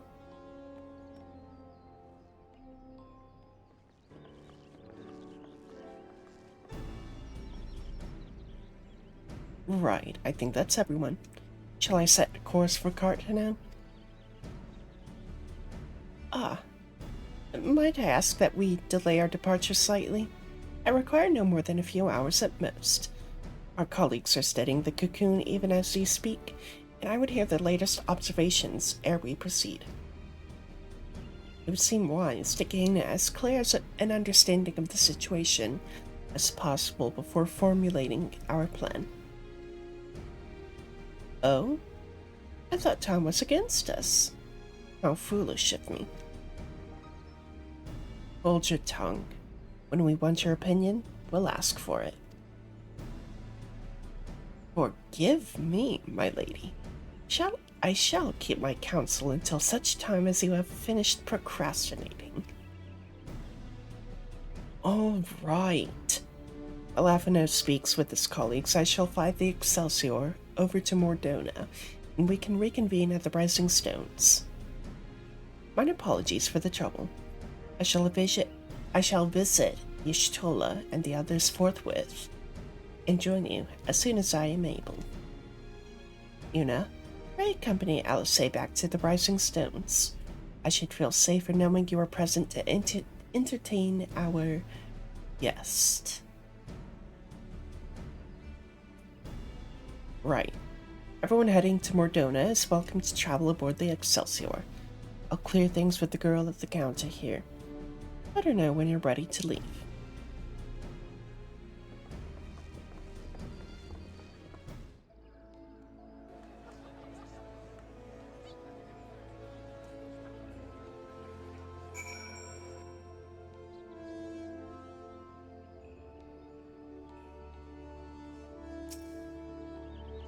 We're traveling with Master Garland, miss. The Enterprise Excelsior is right this way.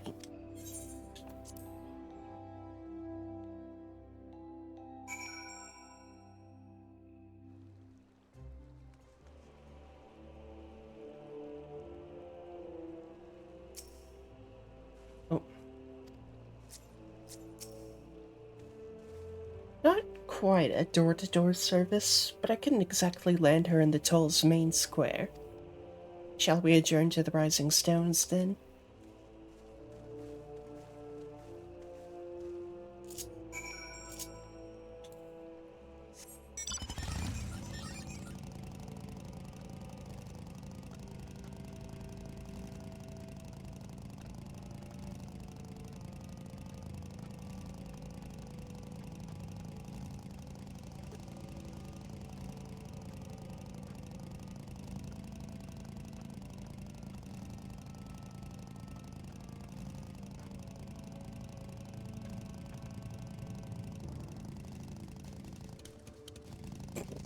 Ran right into the fucking wall.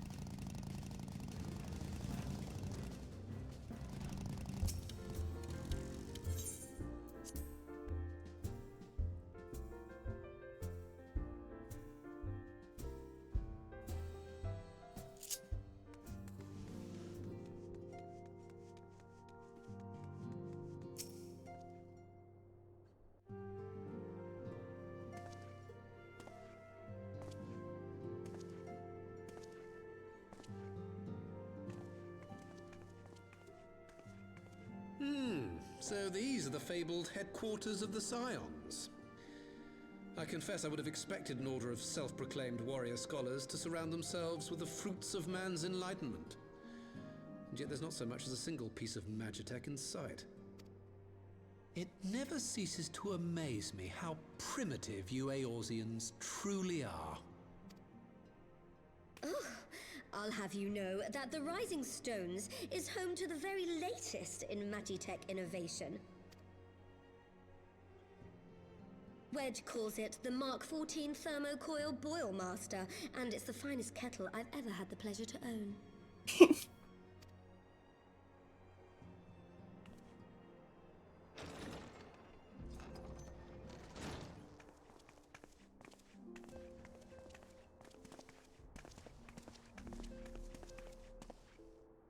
We are returned.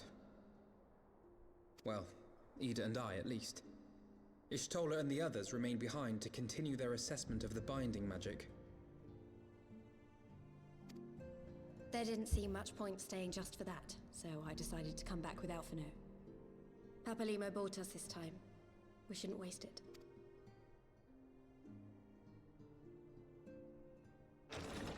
By your leave! Good God, that voice could fell a gigas.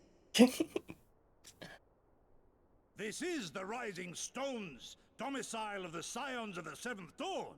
I enter at the invitation of one Lord Urianger. I spy you there, Shadow Walker. You always were a hard one to find. Yugiri, do you know this man?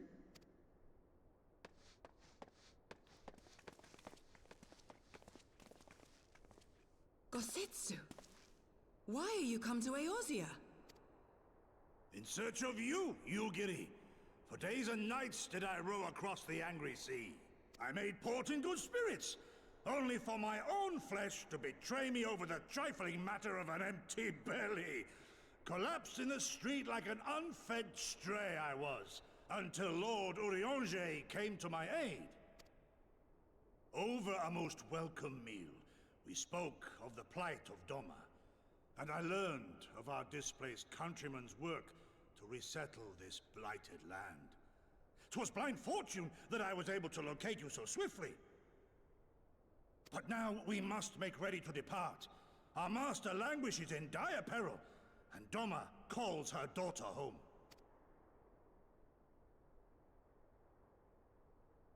It is not so simple, Gosetsu.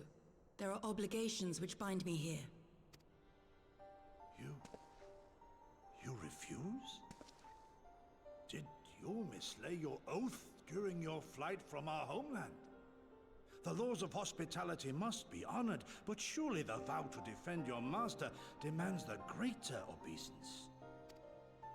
It was our master who bid me guide our people to safe haven by any means necessary. And it was the scions you see before you who provided us succor and sanctuary when all others refused. Dire peril or no, were I to return without first repaying such hospitality, our master would cut me down at the threshold. Mayhap that is so. There is more. A crisis threatens all within this realm, Eorzean and Doman alike, and I go to play my part in its resolution. I will not bring shame upon our liege by abandoning my people or my duty. How very noble of you. Now, in the name of honor, kinship, and, yes, practicality, might I suggest we get this expedition underway? Or would you rather debate the finer points of duty and leave Omega to the Empire? This bitch. The Empire? Yugiri, you draw steel against the curse of Garlemald? Then why did you not say so? My blade is oath-bound to fall upon the ranks of the Imperials wheresoever they march. Lead on, Shadow Walker, and may the enemy tremble at our coming.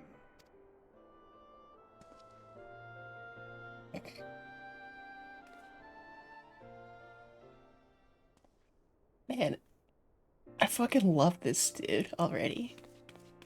Yuna, wait. Can I speak to you for a moment? You remember when I had you meet at the Diamond Forge and we ambushed you? Well, once we had your measurements, I set to work making you a traveling outfit in my spare time. I've only just this moment finished the stitching, but I wanted you to have it before you left. Here. You can try it on right now if you'd like.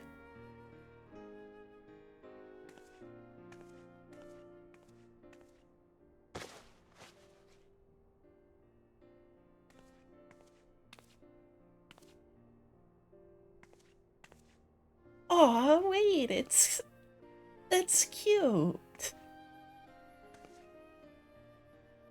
I don't know if I don't know if I care for the monocle, but assuming we measured correctly, the fit should just be right. Snug, but not too snug, if you know what I mean.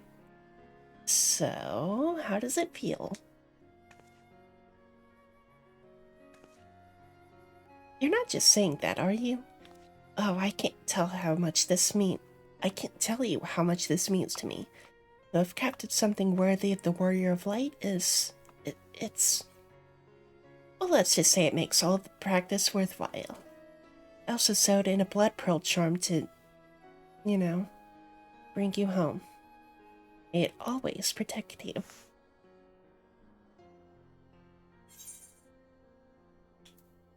Oh, wait.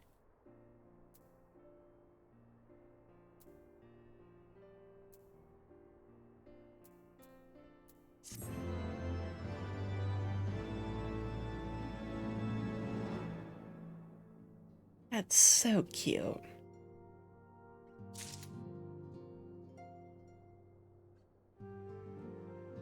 Like,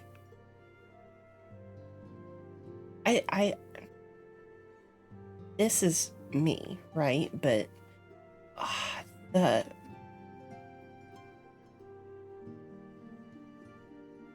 that outfit was adorable.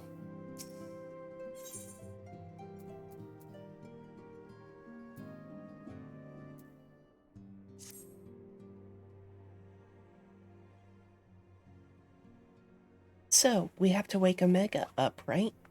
When do we start? Ida, are you sure that's... I'm sure, yes. I won't lie and say I'm completely fine, but I'll feel a lot better if I'm doing something useful. Very well. I will remain here and continue coordinating our efforts with the Alliance. Alphino, mayhap you could return to Gridania and assist Y'shtola and Kryl. A fine suggestion. The rest of us will form the Cardinal Expedition Party. Nero and I will focus on browsing Omega, while Yuna, Ida, and our Doman friends take care of security.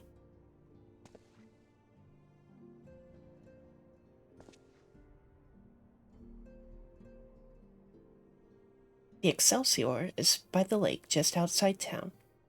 We'll leave as soon as everyone is ready. I just had a thought.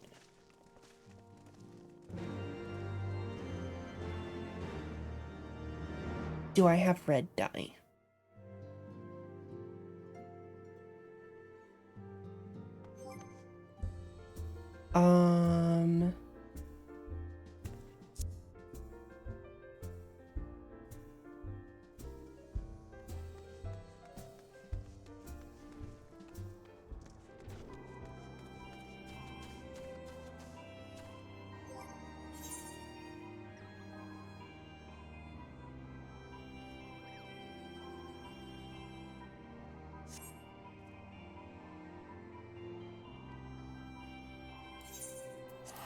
Okay, this is going to be a brief distraction.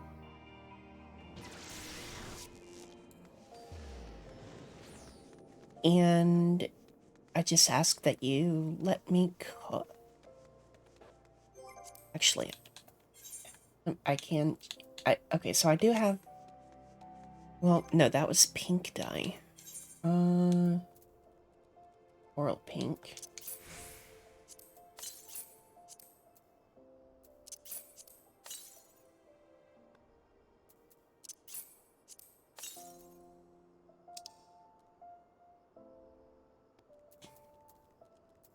Blood red.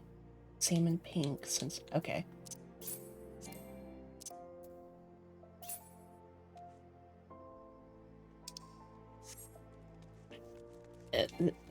This'll do.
Okay.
So now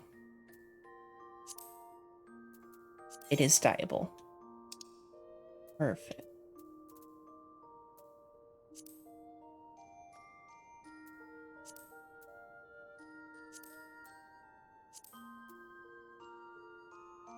Looking at it, I don't. Oh, we can dye the cravat as well.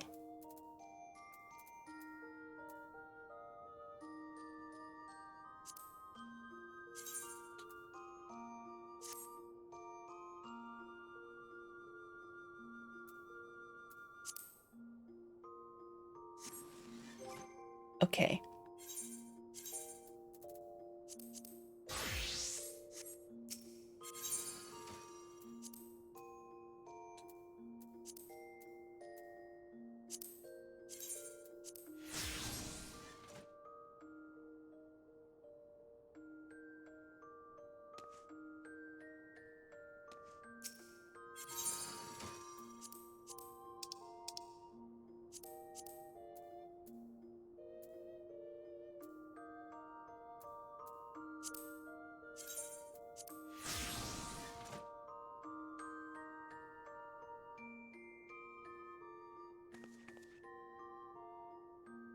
Dude, this is awesome. This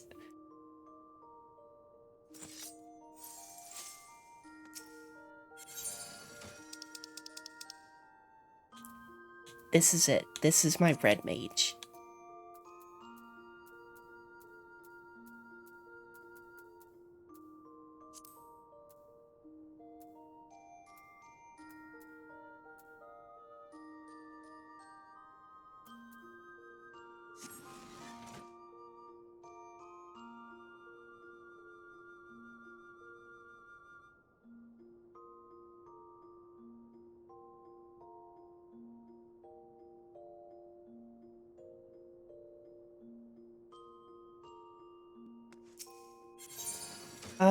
Do I want to change the boots?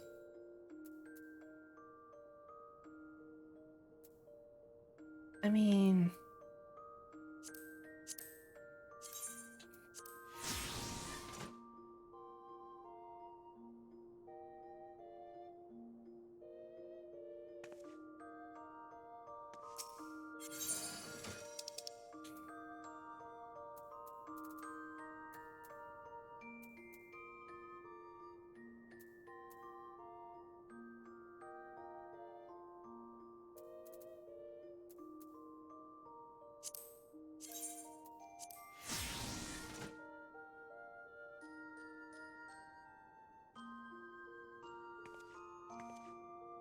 yeah. Nah, this is it.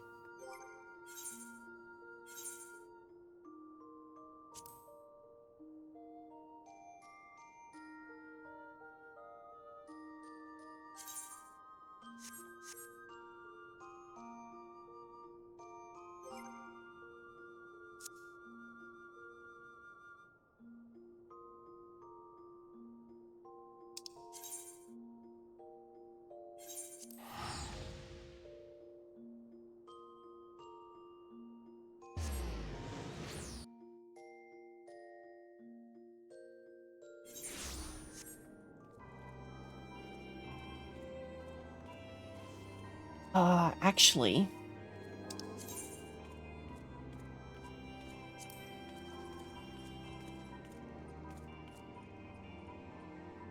do I want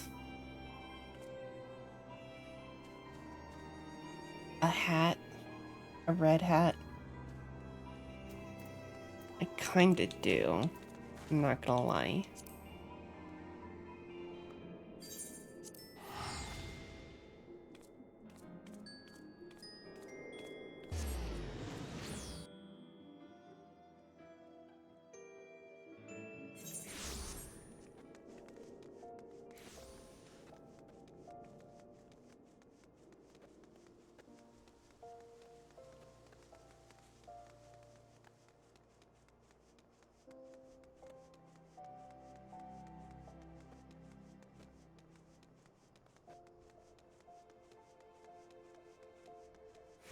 So, if you'll, I mean,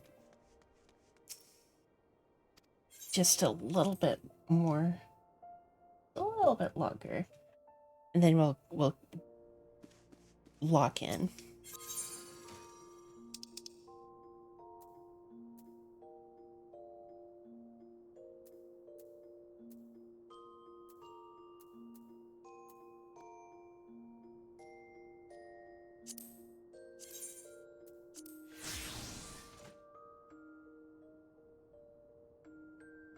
Actually,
yeah, I don't think I want.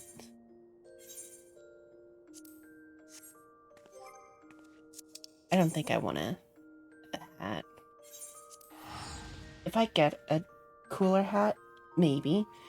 I'm not blocking off the option entirely, but of the hats I have,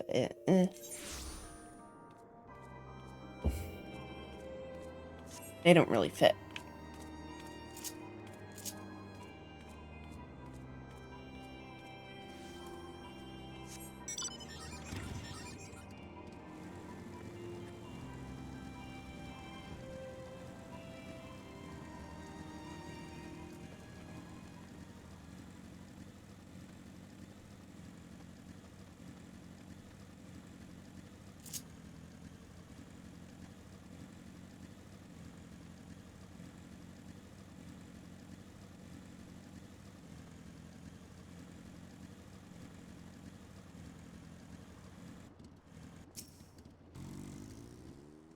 We haven't far to go.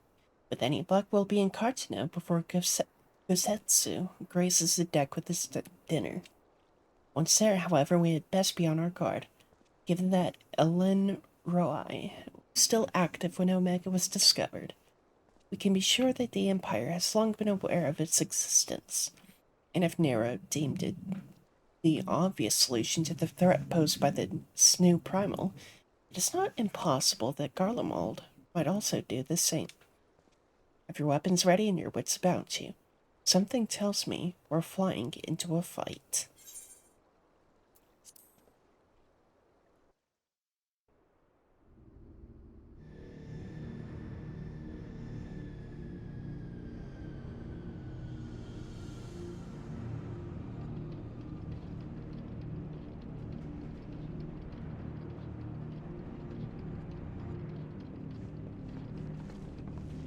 That's so cute.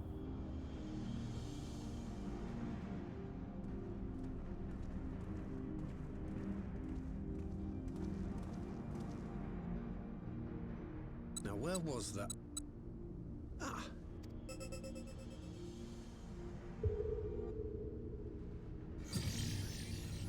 I've enabled the teleporter. One brief jump and we shall arrive in Omega's control room. How convenient. You've been here before. Of course. It was no easy task threading a path through all the skirmishes. But how could I ignore the existence of such a fascinating toy? You may trust that my preliminary examination was suitably thorough. Trust? Aye. I trust your appetite for technology.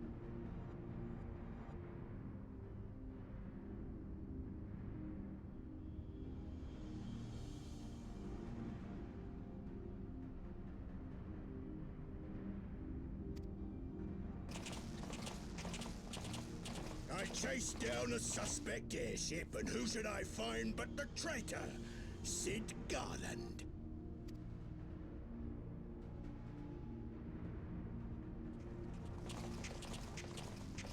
Searching for something, engineer? Something big? It's close, isn't it? It's like all my name days have come at once. All the scouts the Empire could have sent. Take care of that brute, will you?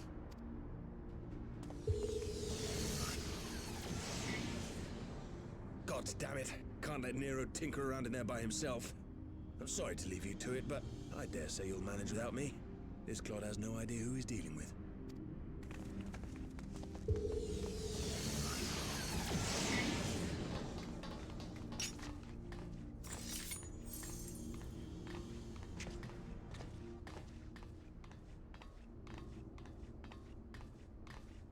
I am Gosetsu, Samurai of Doma.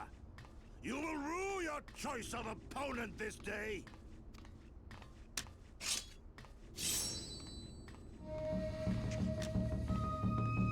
Ooh.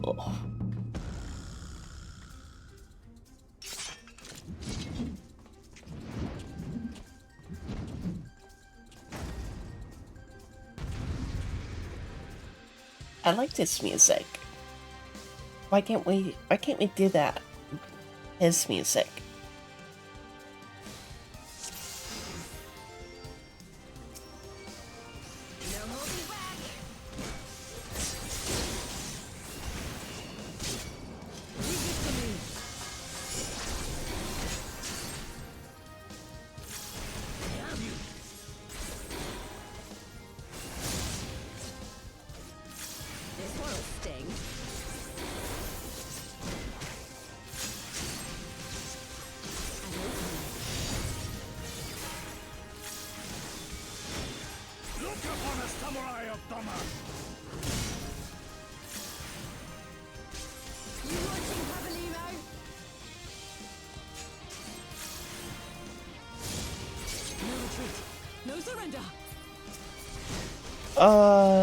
Should I have been a tank?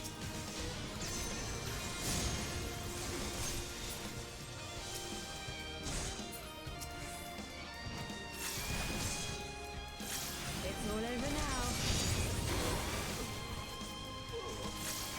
Your defense is lacking.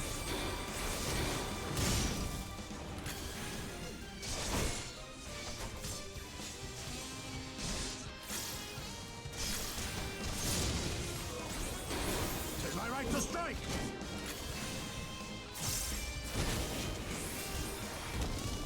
No holding back! Leave this to me.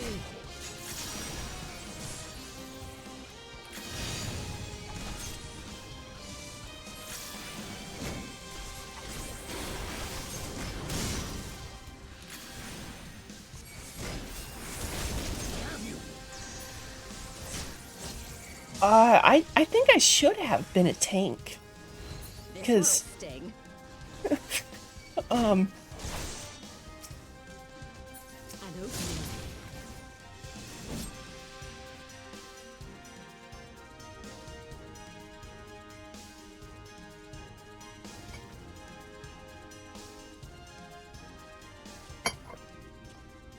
I mean, I would have just assumed. I think I assumed incorrectly that Yosetsu would have been a tank.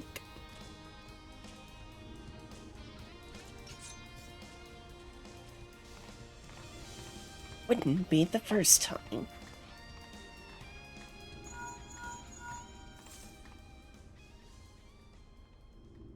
Then again, he is a samurai, and samurai is a DPS role, so I guess it's just on me for making assumptions based on his physical appearances. Are you still playing with those soldiers? I suppose I can lend you one of my toys, but only if you promise to give it back.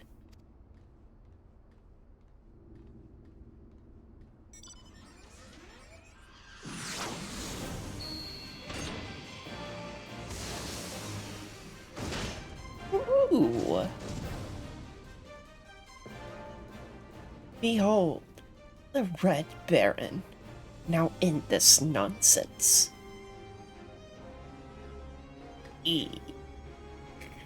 What the? No one told me they'd have Magitech armor. Forward, for the Empire. The honorless cur thinks to abandon his men. I shall see that he shares their fate. Pray attend to the rest of his minions.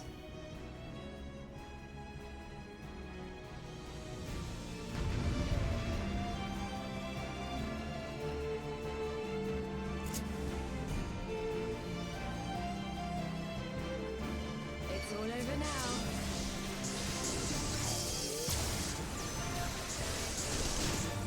Your defense is nothing. My right to strike! You watching, Habalero?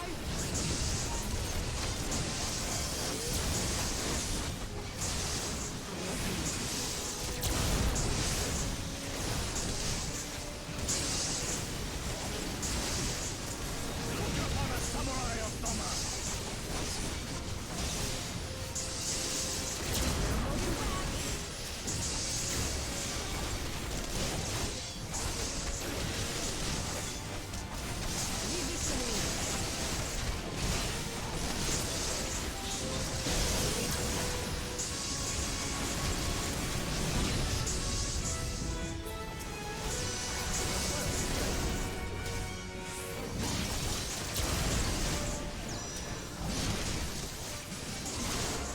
No retreat. No surrender. With soul and steel!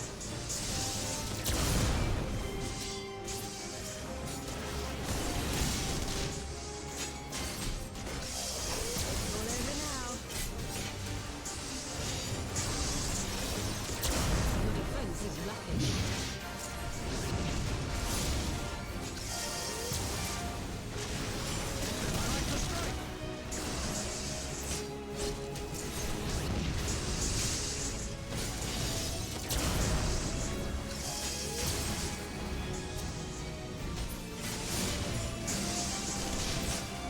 You watching, Habalero?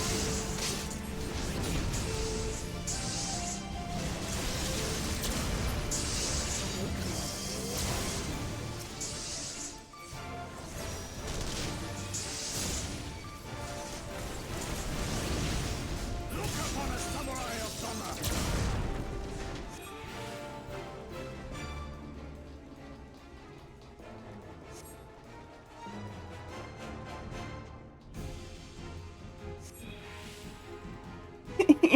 Come back here now. Please?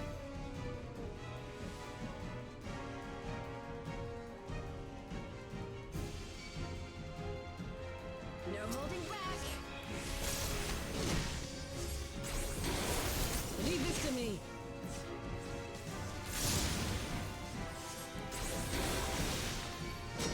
I have you!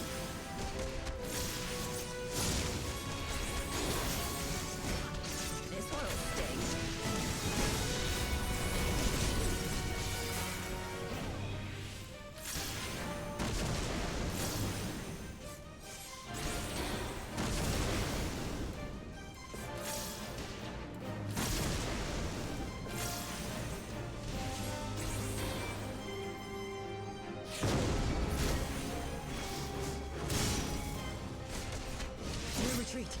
No surrender!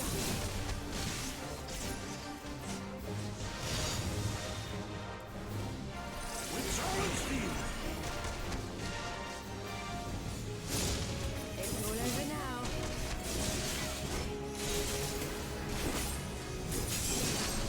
The defense is nothing.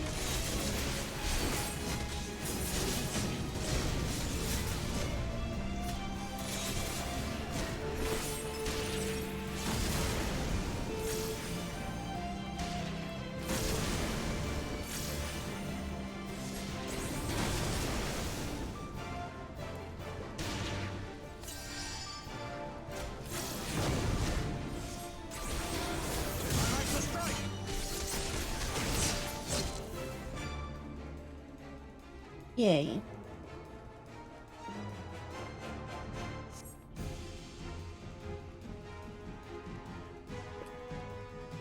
Pussy.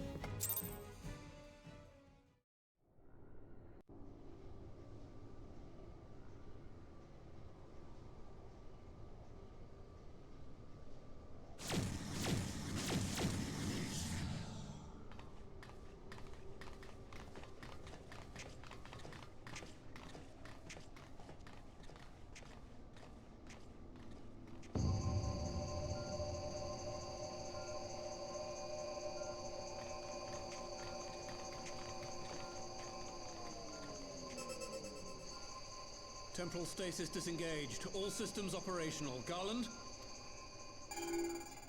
All clear on this side. It's waking up.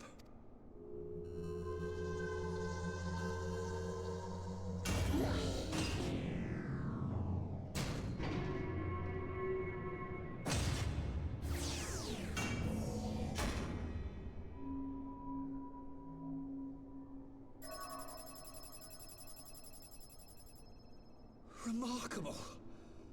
Omega sensors immediately detected the presence of the cocoon, even at this distance. They must have been set to scan for sources of energy exceeding certain magnitudes. I still don't see any means to control the machine directly. It seems to have been designed to act wholly autonomously. Once we release Omega, we can be fairly certain it will attempt to capture the Primal at Belsar's Wall. Assuming its mission is successful, our only option at that point will be to re-engage its stasis system and put it back to sleep. Okay. I'll let the camera pan. I'm getting a screenshot of my glamour for someone. And should the machine happen to misbehave, we'll simply initiate an emergency shutdown. I confess, we don't yet have a complete grasp of its capabilities, but I'm certain the details will not elude us for long. Well, I understood less than half of that. So, my question to you is, are we doing the right thing?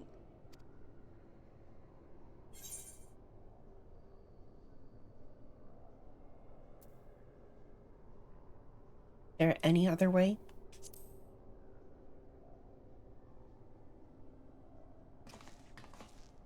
I suppose not.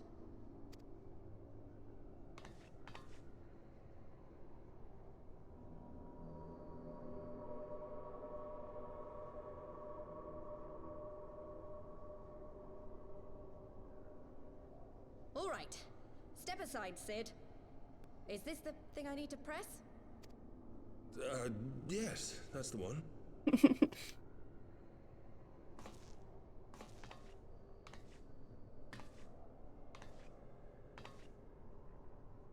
You gave too much for us to waste this chance, Papalimo. So this is for you.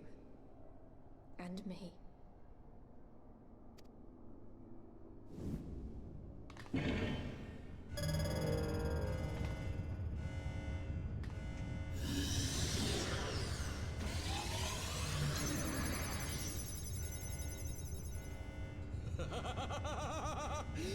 Yes! Fly free, my pretty! Show us what you can do.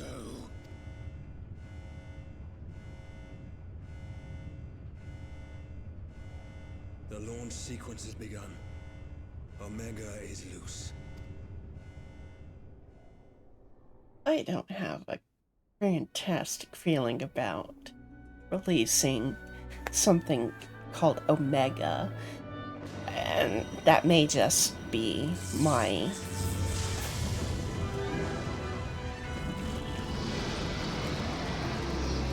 prior experience as a Final Fantasy fan.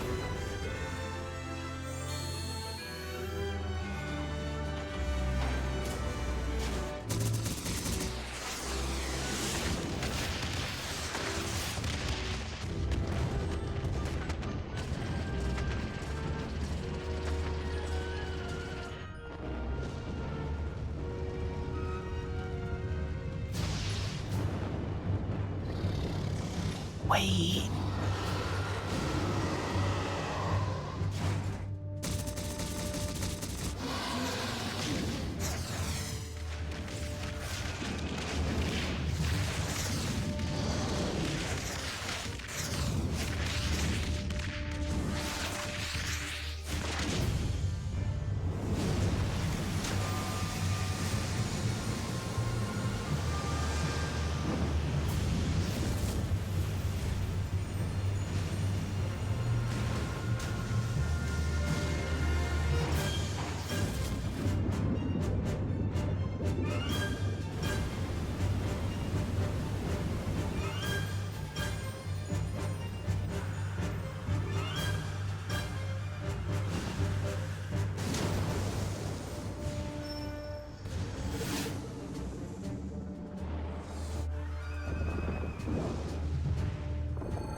That fucking rocked.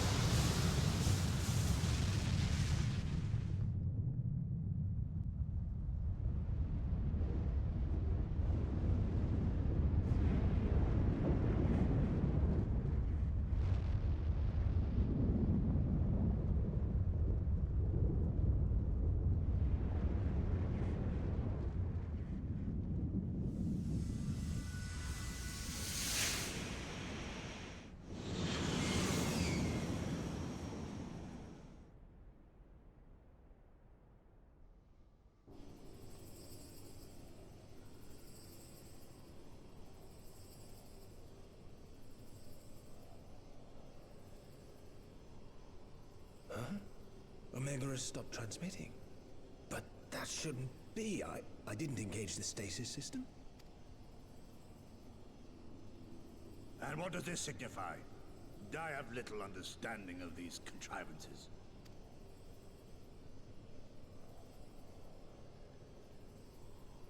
The launch went exactly to plan, but all signals emanating from Omega have ceased. This may indicate any number of things, but we will need to join the Scions out in the field if we are to ascertain which one.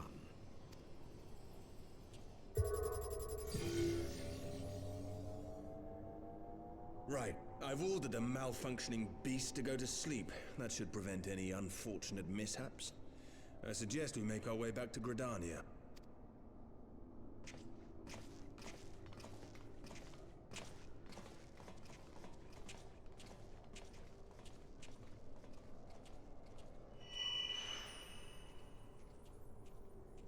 Huh? Omega destroyed the cocoon.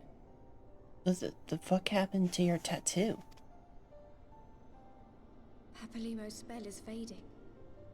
It was bound to his ether, you see. And if the connection is broken...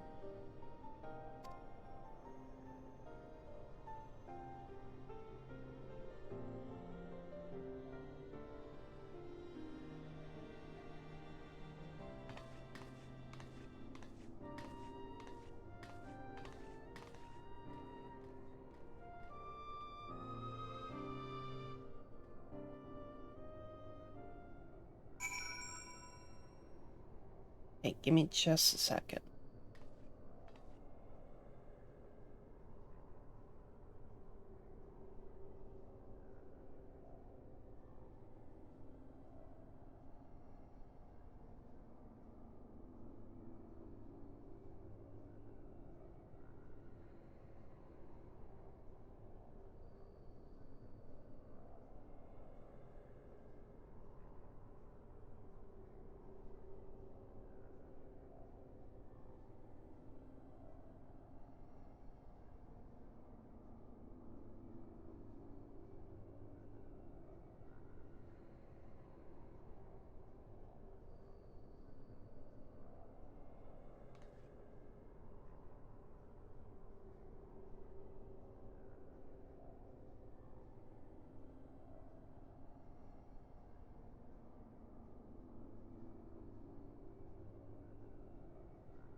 I'm not sure why we lost contact with Omega, but I mean to find out. Let's be on our way.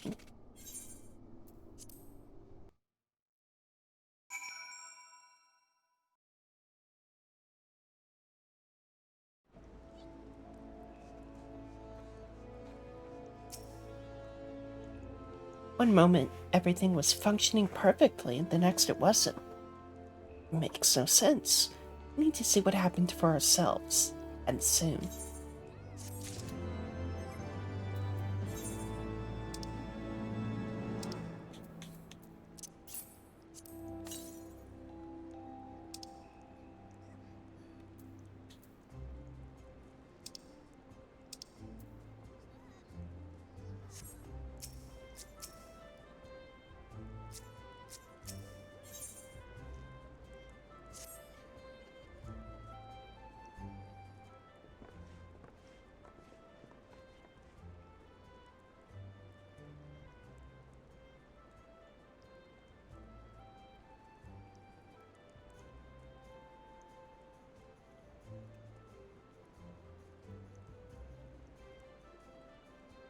Words can ill express how glad I am to see you all unharmed.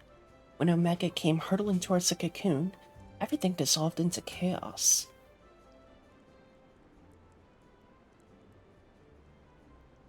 I have to see it. I have to see it with my own eyes. Ida, wait. We must first... The Elder Seedseer is expecting us. Worry not, Alphino. Yosetsu and I will watch over her.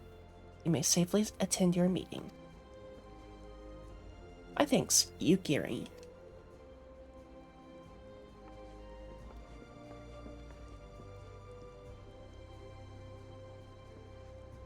The council reconvened a short while ago. Let us make haste for the Lotus Stand. All there are eager to hear your testimony.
The Elder Seer awaits you within.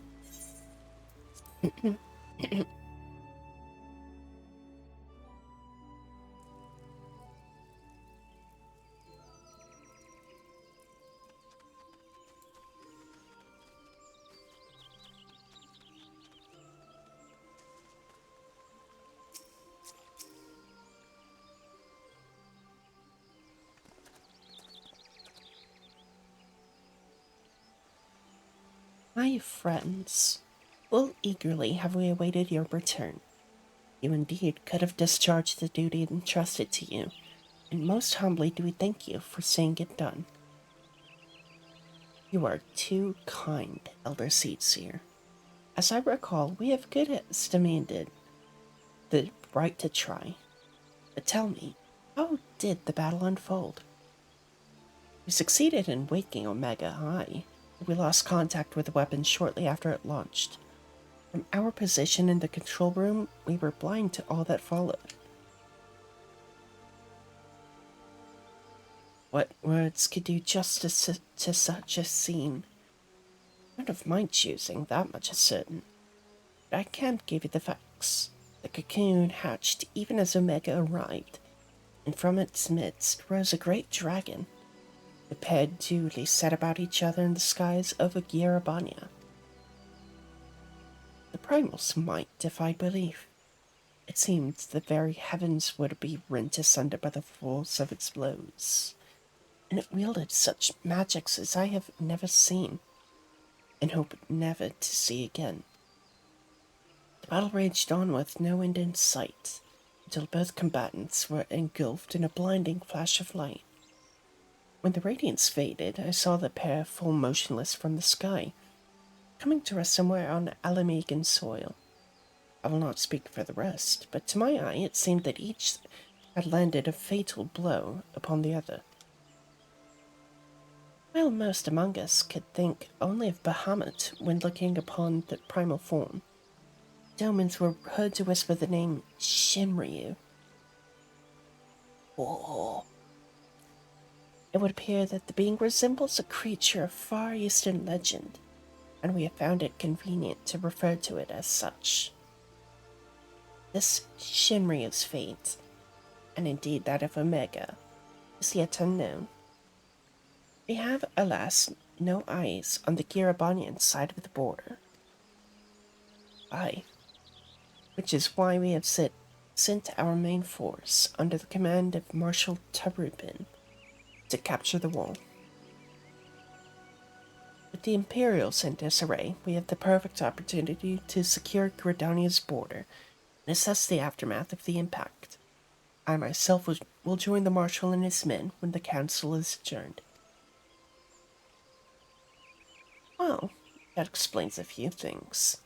I'll wager that flash of light coincided with our loss of contact. Lest you wonder, we quickly re-engaged Omega stasis systems. So, even if it has fallen into the Empire's lap, it will be of no use to them, save perhaps as a statue. Correct. Without me to guide their efforts, it will take them decades to decipher Omega's core functions, if they managed it at all. Such reassurances do much to calm our fears. Yet the relic's fate is but one of several concerns. Indeed, I humbly submit that the time has come for us to make contact with the Resistance representatives in Garabania. Though Ilbert has forced our hand, it would seem that only logical to seek an alliance, given the inevitability of Imperial retaliation. And by working in concert, it is not impossible that Alamigo might finally be wrested from Garlemald's grasp.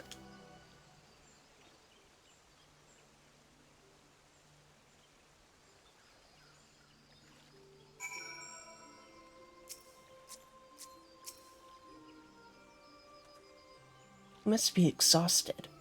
I would ordinarily suggest that we retire directly to the Rising Stones. But I wonder if we might first make a small detour. Ishtola and the others have gathered at Amarissa's spire, and I imagine that you two would be interested to see what has become of the wall now the cocoon is gone. It is decided then. Lead on.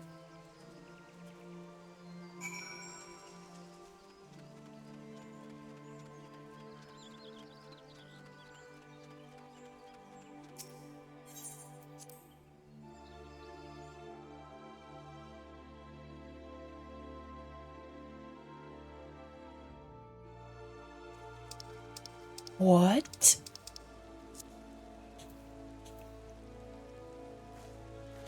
Hatsune Miku?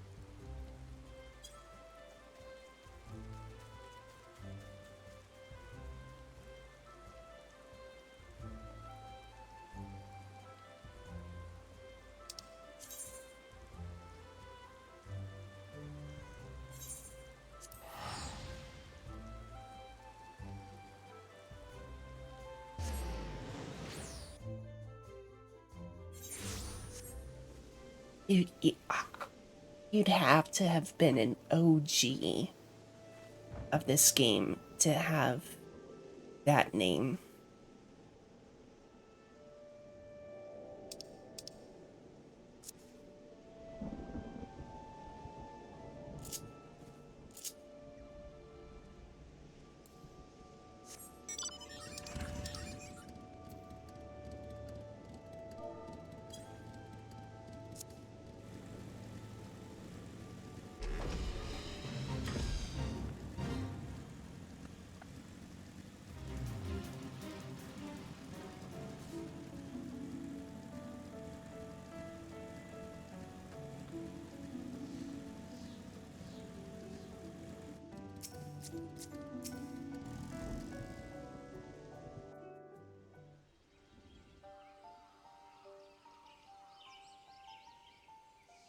My friends, I cannot well express how glad I am to see you both unharmed. They say that Omega's clash with the Primal shook the very firmament. You need not have worried. The battle took place far above the ground. We were able to observe in relative safety, though I'm given to understand that there were casualties on the far side of the wall. It was like watching a nightmare unfold before our very eyes. Ilbert's primal manifested in the form of a colossal dragon, a being of pure violence. It burst forth from the cocoon with such terrible force.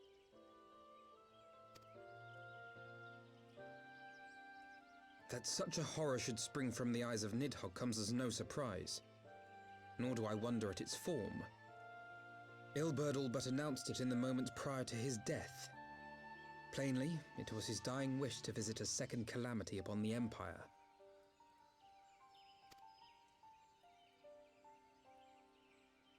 And I am quite certain the abomination would have obliged had it not found itself outmatched by a mega. Gods! I am no stranger to the works of Alag, but even I was unprepared for the machine's furiosity. It beggared belief.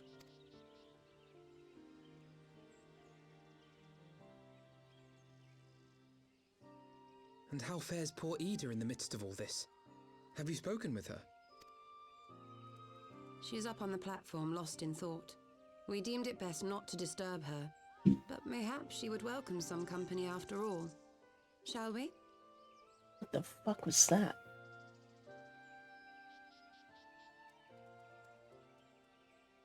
Like a bump outside. It looks like you picked up over the mic.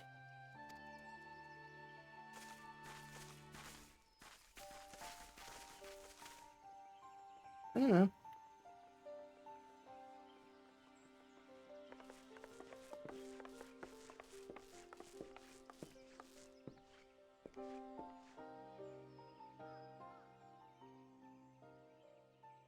The light's gone. It was all we had left of him. Ida. I don't blame anyone. I knew what was going to happen. I knew the spell Papalimo meant to cast would drain away his life force. I knew that it would only buy us a little time.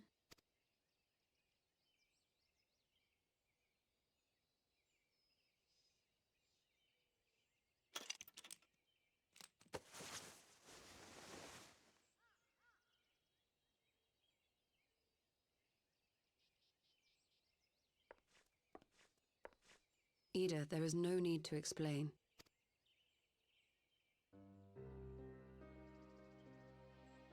But there is. I can't hide in Papalimo's little shadow anymore, and I shouldn't hide behind my sister's mask. 20 years ago, on the day the Empire marched into Alamigo, I was still just a child, not even 5 summers old. My father had been one of the leaders of the revolution. He had fought to overthrow the Mad King, Theodoric. And my sister had fought alongside him. But she was strong and kind, and always knew what to do. But when the Garleans came, everything changed. My father went to war against them too, and I never saw him again. After that, I remember a lot of running. My sister dragged me for malms and malms until we came to the city of Charlian. That was where she met Master Louis Soir. He introduced her to the Circle of Knowing, and she eventually became an Archon. She was your inspiration. Is that not why you took up her mask and her name? Or did you simply mean to continue what she had started? Oh. Yeah, I knew she wasn't truthful about her identity. You've known all along, haven't you? That I wasn't Ida. I knew she wasn't truthful about her identity, but I didn't know she was disguising herself as her sister. It's interesting. Of course. We all recognized you at once. 'Twas Papalimo who persuaded us to maintain the charade. It was silly to think I could fool you. I knew that even then, but I sort of decided not to know.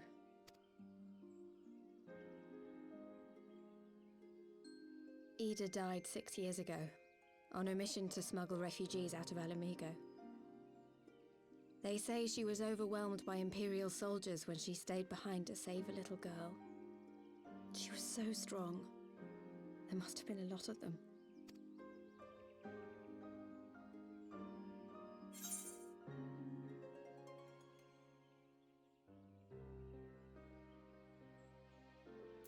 I'm just gonna keep quiet.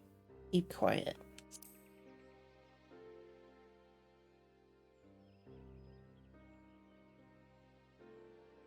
I'm sorry for lying to you.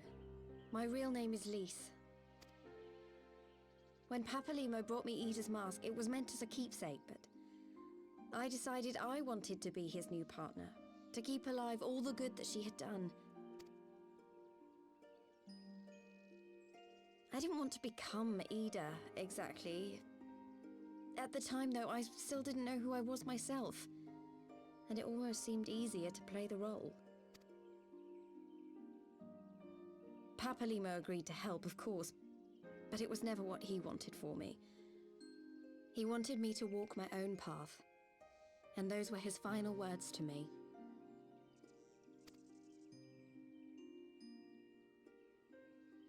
The Archon's mark he gave me is faded, and my last excuse along with it.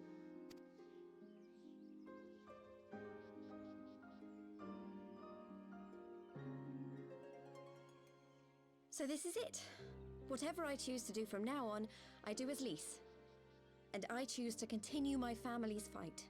I want Alamigo to be the country that Ida and my father always wanted it to be.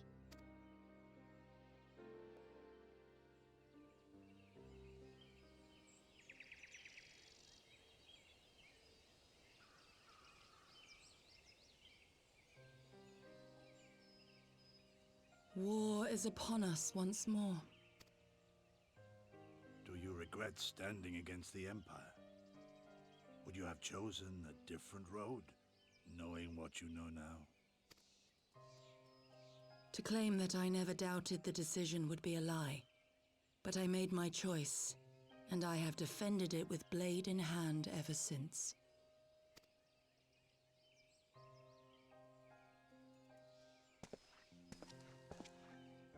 The battle continues, and our steel is needed. Come, Shadow Walker, we leave for the east, for Doma.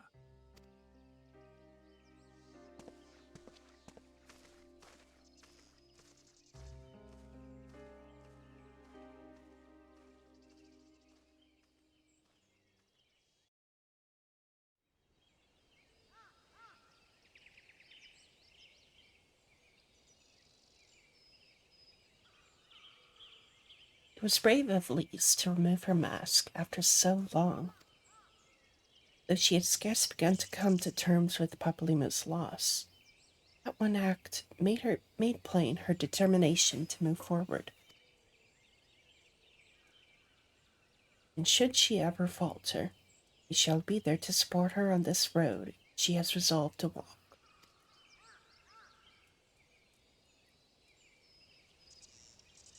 Let us return to the Rising Stones. We have quite a story to tell Tataru and my sister.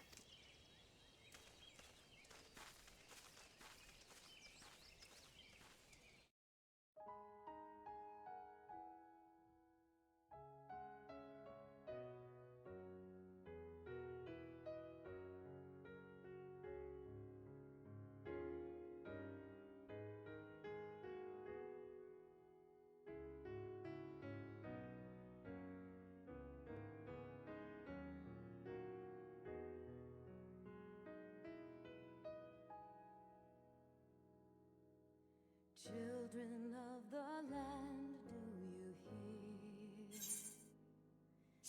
Echoes of truths that once rang. Well, yeah, let's go ahead and skip the credits.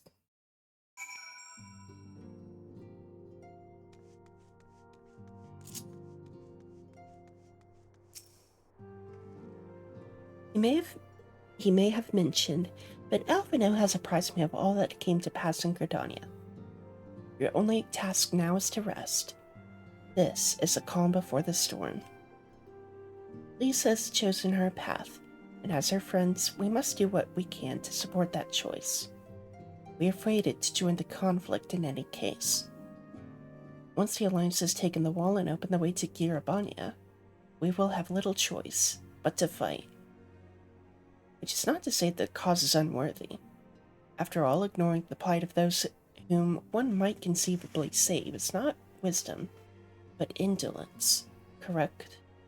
I, for one, look forward to joining hands with the Alamegans and striking a blow against the tyranny of the Empire, as I rather suspect, do you?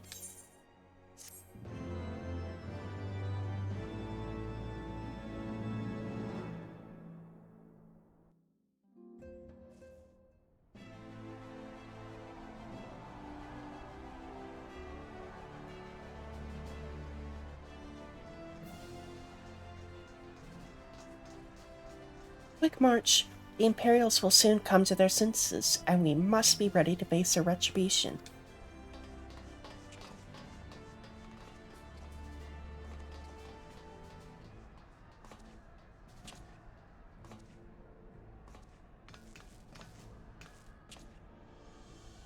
It is almost time, Father.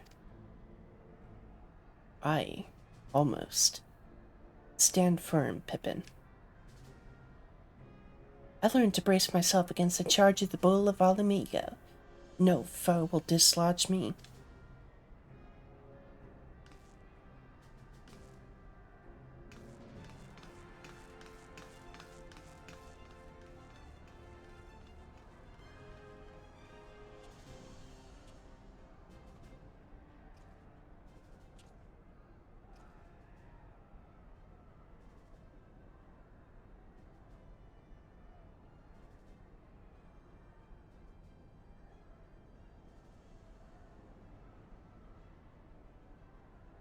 Very well, Ilbert.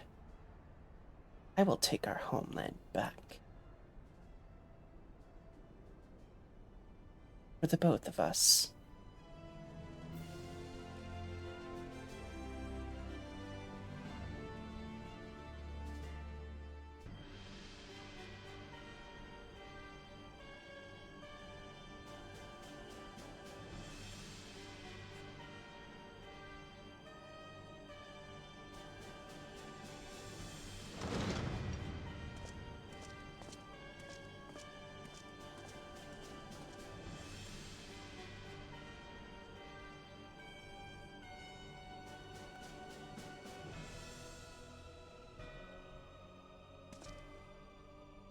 My Lord Viceroy, our scouts have confirmed the preliminary reports. Belsar's wall has fallen to the Eorzean Alliance. The hunt for Omega and the unknown icon continues, though both yet elude us. My lord, their battle caused considerable damage across the region. Should we perchance divert some of our forces from the search to undertake necessary reconstruction work?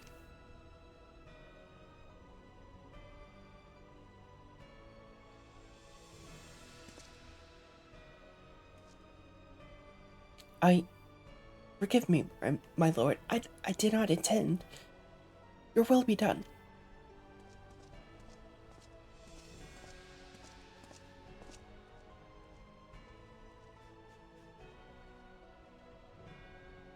Unknown. My spies tell me the Domans call it Shinryu, and that it proved a match for Omega. Yes, the coming days promise to be most interesting. Most interesting.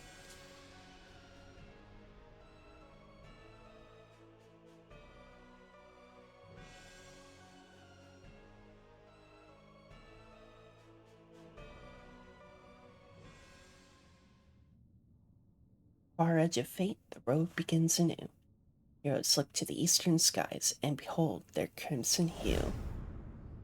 Dawn of liberation, a gathering storm of blood.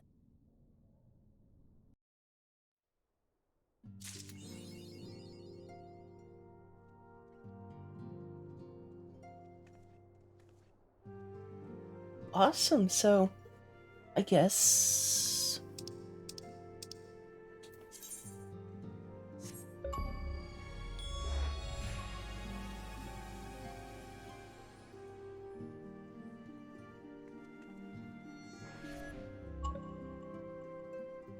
I guess that's the start of Stormblood?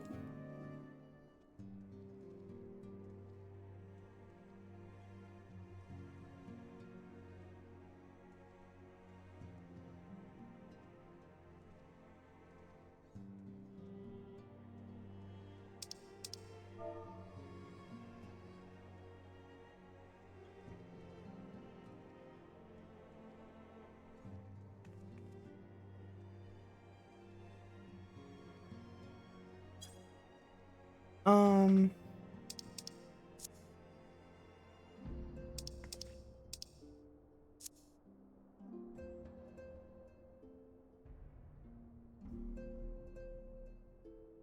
I guess, I'm gonna call it quits here. Good stopping point.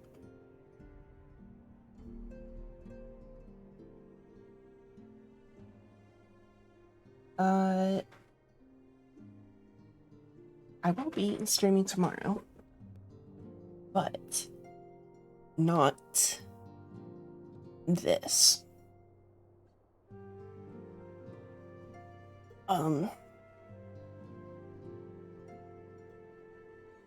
I've, in my casual replay of Nier Automata, hey,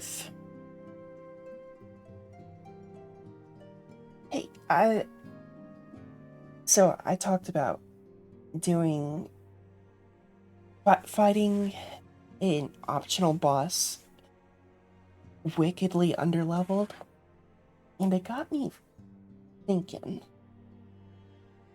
I kind of want to do some challenge runs of Automata, and my first idea is beating the main story routes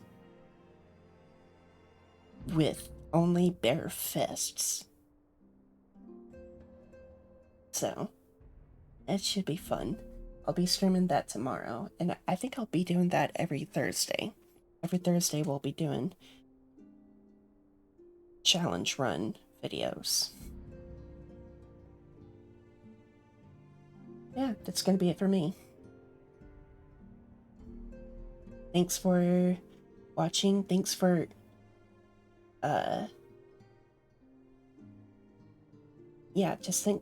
thanks for watching, for getting me through, Heavensward. Alright.